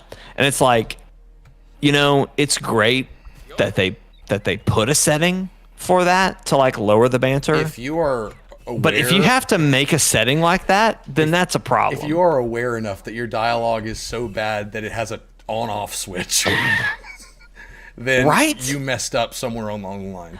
Like, I mean, total kudos to them for like at least adding that setting. But like, that should have been a red flag. That should have been a red flag early on. So especially when you're toting this as like a serious story, like when they talk about Forspoken, they talk about the strong female lead and to be a black woman in this fantasy world, and like they hype up the importance of these characters, of the writing. So if it's bad enough that you're adding an on-off switch when all you've done is hype it up, I don't believe anything you're saying to me. You are a liar. You lie, sir. Aaron, what do I think of Chris Pratt as Mario? I think he's fine. I and I'm probably in the vast minority of saying this, but Charles Martinet, is that his name? Mm-hmm. That wouldn't have worked. If they had gotten the OG voice of Mario to voice him in this movie, that would not have worked, because that character in that voice does not work outside of catchphrases. And like, yeah, I'm 100% serious in believing that. But yeah, because like, if you want your character to be to drive a movie, to be relatable, to be likable and everything, they need to say more than "Let's-a go," "It's-a me, Mario," all that stuff. Also, in today's PC culture where everything is canceled for being anything, one could argue that accent is cultural appropriation of the Italian people. So that would have been a problem. So them casting Chris Pratt, there's nothing wrong with it. He's a great guy who gets way too much hate for no reason. I think him doing a kind of Brooklyn accent without laying it on too thick was the right call. Mm-hmm. Anything else would have been distracting. Mm-hmm. I think we're in good hands. I think people give him such a bad rap just because he's not Charles Martinet, but that would not have worked. I stand by that. We have talked about this before, and so I don't want to like beat a dead horse, but a lot he has made some comments in the past, and that is why people like are tough on him. There are some people who like think Charles Martinet would have done a better job, and I'm 100% with you that would not have worked for a full movie. With lines that this character has never said before. This guy wants my ass, and I need you to get him off of me, because I am just trying to hang in here. You need to leave the Prometheus School of Ring away from things and go left to right.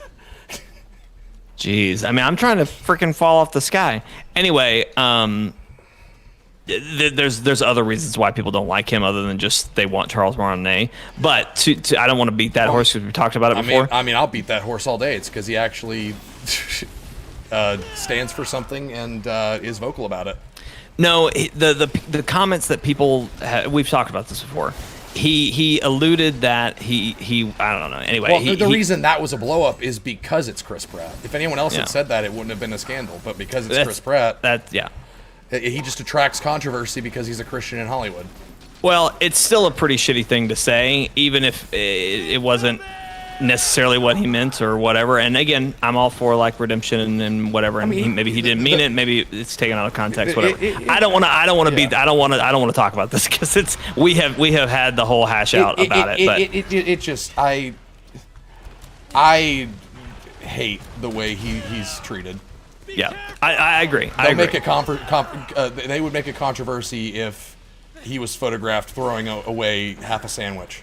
Like they would call him wasteful, and like he's that he just attracts it because people want him to not be genuine because it makes their beliefs a lot easier to swallow when people who actually do stand for something are fake. But he's not. Right. He's just a nice person. Anyway, regardless of like performance and whatnot, I think if he's the weakest part of the movie, it'll still be good. All right, wait, that's not what I'm trying to say. The movie's gonna be fine with or without him. There's no way. Yeah, there's no way he's gonna be so bad that the movie is bad. Right. Like this movie is gonna slap. Pretty much, in my opinion, regardless of Chris Pratt's performance, like he could be amazing, and obviously that would make it better, or he could be the lowest part of the movie, and I still don't think it would be bad. So, we've seen Jack Black, his performance as Bowser. This should be the Bowser movie, honestly. For me, I'm so excited to see his performance after the trailers, and just everything like from the start. You saw the clip with Toad, right? That was shown at the Game Awards. Yeah.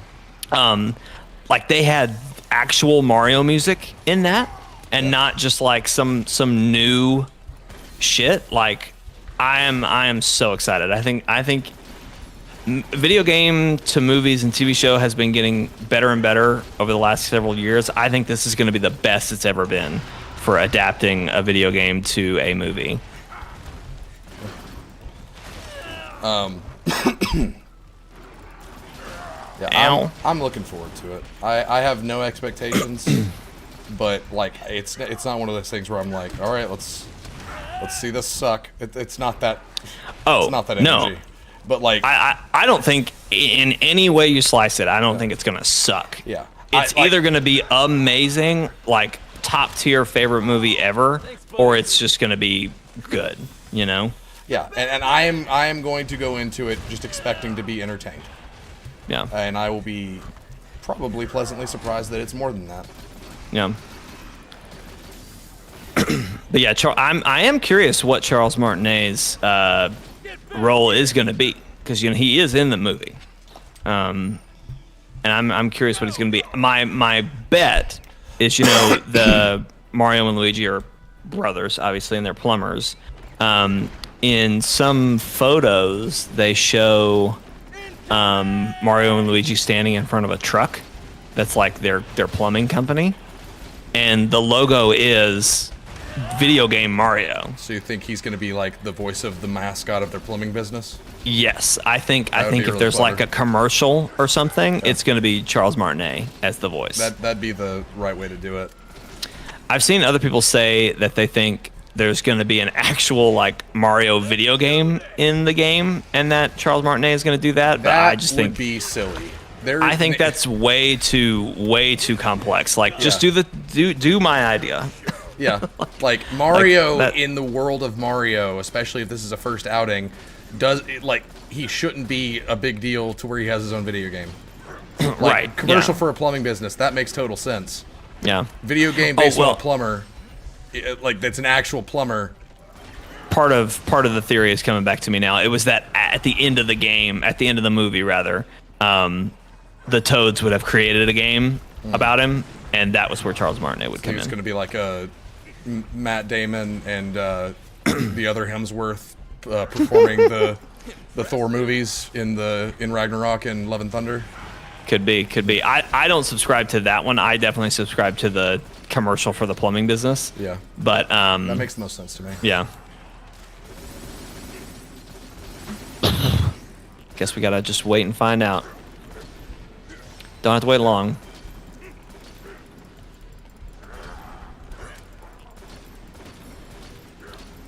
Don't have to wait long. I'm also very excited about Season. Comes out next Monday. I'm really hoping it's good. They released some new, like a picture of a new location today, that, or at least I haven't noticed that location in like a trailer or anything, and it is so beautiful. The art style for that game is amazing. I can't wait to play it. I hope it's great.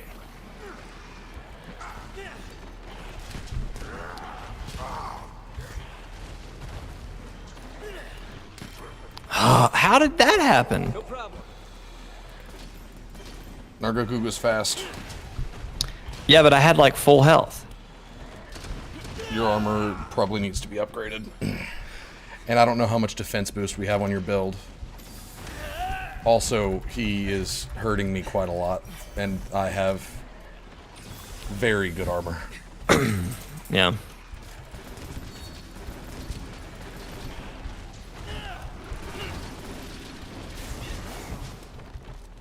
Be careful!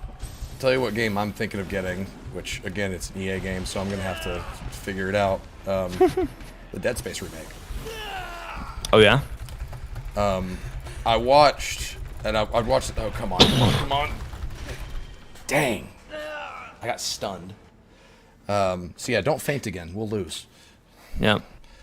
But I watched the Dead Space story timeline explained video again. That I think Vortex has seen it as well, and just because I woke up this morning to that video being played for some reason, and it was at the part where the stuff with the Ishimura before Dead Space 1 happened, and I've probably said this on stream before, but they handled the story of Dead Space, specifically the stuff leading up to the events of the first Dead Space. So this stuff probably came out after the first game had already succeeded, but they handled that story so effectively, because essentially what you have is the story of the planet in which they found the marker, which the Ishimura was on the way to Planet Crack, and the Ishimura being where Dead Space 1 takes place. So you've got, between the story of that planet and the outbreak happening there, and then the Ishimura going dark, you've got an animated movie, I think 2 comic books, and a on-rails Time Crisis style shooter for the Wii. Jeez. And all 3 of those mediums tell the story alongside each other. And the way this dude in this YouTube video did it, it showed just how seamless the connections are, to where, like, for example, in one of the comics, it shows when they're trying to evacuate the planet, there's a pilot trying to get the shuttle out, and a paranoid passenger freaks out and is like, come on, you can fly faster or whatever, and he ends up like getting hysterical and then like fighting the pilot, and the shuttle crashes. And then that dude's video cut to in the game for the Wii when those characters see that exact shuttle crash. They're that connected, and it's very cool seeing that, because I've never seen a game handle different mediums like spin-off games, comic books, and animated film, like those side pieces. I've never seen them handled so closely, so well. And I would love to see more stuff like that, and I doubt we're gonna see that ever again, but just the fact that they did that so well with the stuff surrounding the Ishimura makes me curious about the remake of Dead Space, because I'm curious if they'll incorporate any of that broader story through like video logs or something like that this time around. Right. I love creative ways to tell a story. Like that's a way to get my attention if I'm not vibing with what you're trying to give me. Like, you figure out if I'm not in your niche, figure out a creative way to tell me your story, and I'm on board. I'm about to die. Holy crap. This dude. Like, oh gosh. Yeah, get out of there.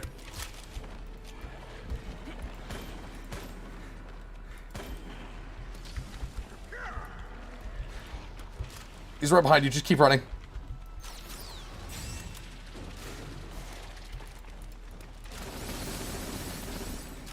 After it!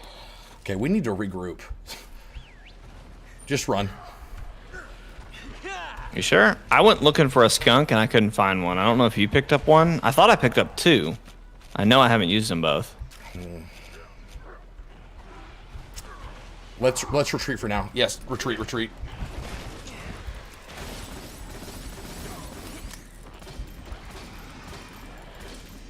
Go somewhere safe and heal. He's coming after you still. It's bleeding! Okay, he's running. Move! Good lord, he hates you. He's trying to kill you through the hole. I'm in the hole. Alright, I'm following you. We need to probably go restock at the camp. That's a good idea. This Nargacuga is not messing around. I don't know why my armor isn't holding up to him. And maybe I've got low physical armor or something. I don't know. But let's restock on potions. We're right at the camp, so we're good. I'm going to switch over to sword and shield because that's my most sturdy armor. And I can do more heals. YouTube just recommended me the short reaction you did on the Mario movie, Jake. Good timing. Nice. Yeah. Nice. Google's always listening. Did you say the Weevil is always listening? I said Google is always. Oh. It's the I don't know Weevil. where. That's what I was like. What the fuck? They do dicks? You guys do dicks? I couldn't get it right. I was like, Y'all do what is dicks? it?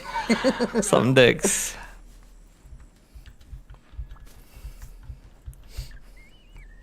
Do you know where to find a skunk? Cause I found one. Puppet spider would also work. All right, well I'm gonna get a monster and head that way. And over the Toby, Kadachi, and Anjanath. Any preference? Probably Anjanath. Come here. I can get both. Hang on. Oh, Nargacuga's weak. Well, he's about to be an Anjanath's lunch, so I'm coming in hot. That's the wrong way. That's the wrong way. That's the wrong way. In the cave. Oh well, now they're fighting. Yeah, they didn't take the bait. You just No, smelled so bad that He took it. He took the bait. that's weird. I guess he lost it when he just came to the nearest monster. I'm gonna ride the Toby Kadachi there. Perfect. I'll meet you there. Thoughts on Ash Ketchum leaving the Pokemon world after all these years? About freaking time. Wow, damn. I'm just saying, like, Ash is a staple of all of our childhoods, but let the boy hit puberty. Let the boy go to college. Let the boy get laid. He's had a kiss. He's had a kiss. Ooh. I know, spicy. I am sad about it, but I think in the most recent season when he won, he beat Leon and became like master champion of the world or whatever. Yeah, I don't know how you go higher than that. You know, it's about freaking time. Give the kid a championship. Don't make him a perpetual loser like he's been for the past 25 years. the journeys, Steven, if you haven't watched the journeys stuff, I haven't watched Pokemon since 2002. so throw it on for Peter. Watch it let it be the noise that fills your house. But the Pokemon Journeys stuff that's on Netflix is Wobbuffet really still around? yes. I don't want that noise filling my home. I honestly had to think about it because I was like, is he? But yeah, he's still on their team, but he's definitely not as obnoxious. It's really good. Now, I mean, it's Pokemon, right? So it has a lot of filler episodes. Of course. But like Ash basically joins the league that Leon is in, which basically welcomes all trainers from all over the world. And so a lot of people who he's fought before come back. And anyway, it just really showcases Ash being not only an amazing trainer, which he's always been, but he becomes a better fighter. Has and, he always been battler. an amazing trainer, though? The thing is, Ash has always had a heart for Pokemon that I don't think most trainers have, but he lacked the strategy.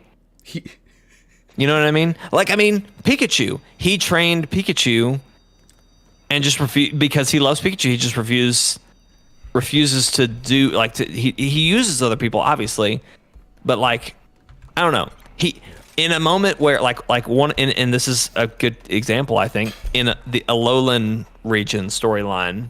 That's the first time he ever won a league. But the final fight was, I forget the Pokemon's name. It's the dog, the rock wolf thing, Line Rock. Okay. The final fight is his Line Rock versus whoever the final person was, their Line Rock. And it's like, okay, any normal strategist would switch to a water damage, like a water type or whatever. And this is kind of just how the Pokemon show goes. Like, people just use whatever Pokemon because it's the one they have. But Ash, more so than most, like, he will put a type matching that doesn't work just because he believes in the Pokemon. You know what I mean? And so he gets a good team in this one and really starts to become a powerhouse over time. It's good. It's good. If you haven't watched Pokemon in a while and you want Line Rock, that's it. Not Dusk form. It was 2 just regular forms. Anyway, if you haven't watched Pokemon in a while and you miss it, jump into the journeys and just ride the wave, because it's the last hurrah for Ash. There's several seasons, all culminating in his retirement. But I think I don't know that all of it's worth your time, but like, again, background noise, you know, I think it'll entertain you. I was gonna say something else, I forgot. I don't know. So I'm sad that he's leaving as the main person, but I'm more so curious, just like, what does that mean for the series going forward, and what does that mean for the brand going forward? I mean, because they already showed their 2 new trainers. I know, but like, Pikachu, Ash's Pikachu, is the mascot for the whole thing. And now they'll do 2 new ones. Pikachu is forever, but now they just get the opportunity to create 2 new Pikachus. I don't think there's 1,000 Pokemon, Steven, and we don't like. Well, that's because, well, hopefully these trainers won't be so thick-headed that they just have the same Pokemon use Thunderbolt on the literal rock for the 7th So time.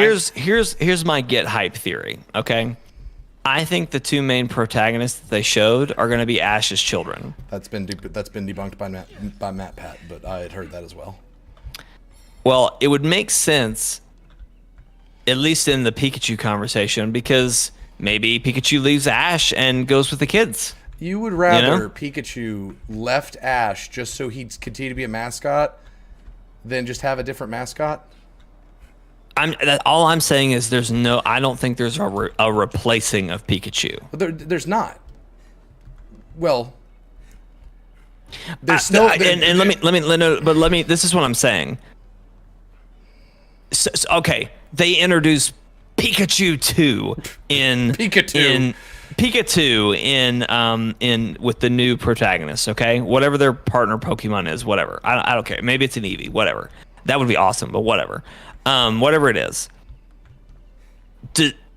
Sure, that's the mascot of this protagonist and maybe this series going forward. This is gonna have to be it. But my big question is Pikachu still going to be the mascot of Pokemon, or does Pikachu become the mascot of Pokemon? You know what I mean? I think that for this season, Pikachu's still the mascot because, like I said, Pikachu's an icon. If you know Pokemon, you know Pikachu, and those are tied together to the point where, like, I'm trying to think of an example of this. Final Fantasy. And this is not to the same extent, but Final Fantasy Moogles are an icon of Final Fantasy, even though they do not exist in every iteration of Final Fantasy. But when you see those, you know Final Fantasy, and like so they are eternally connected. And I think what they're going to do with this new series is that they're going to try to do it without Pikachu. or at least that's what they should do, because that way you've got, like I said, Pikachu just makes a good mascot. But now you can have the Pikachu merchandise and the merchandise of the main Pokemon for these 2 new main characters, and I don't think anything's lost. Because you still have the video games. Pikachu's going to be in every single video game. Yeah. Oh, wow, I've never been in this ship. No, the 2-headed Pikachu is named Lookatu. Look at you. I don't know. I'm just curious where it's all going to go and what it's going to do. And I do hope Ash like makes the occasional appearance and is like a real hype moment. I don't know. I hope that he makes an appearance, but it's just like they're in like a Pokemart and Ash is just in the background getting groceries. I thought you were gonna say he's the guy who like puts the bags. Yes. Like he bags the groceries. Yes. Even better. Yeah. Anyway, who knows? Okay. Well, that's gonna have to be it for tonight. Okay then. Thank y'all for watching. Thanks all for hanging out. Steven, thanks for slaying some monsters with me. Yeah. Y'all do dicks? We do. Oh yeah. Down to the bone. We do dicks. God, I hated that. If you loved that, stick around because we'll be live streaming later this week. Probably Thursday, Friday, Saturday. Steven, I'm available for pretty much all of them.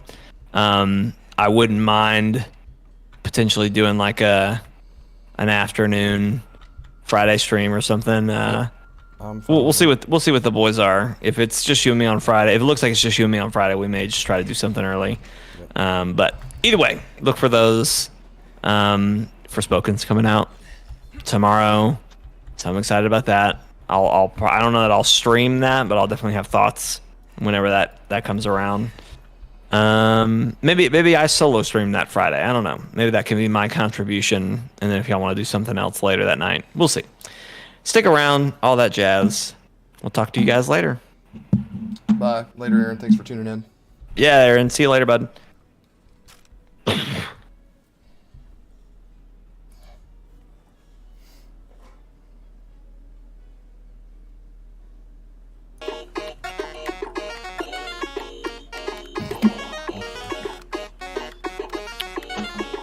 By the way, I'd wait a beat longer before you say we're clear.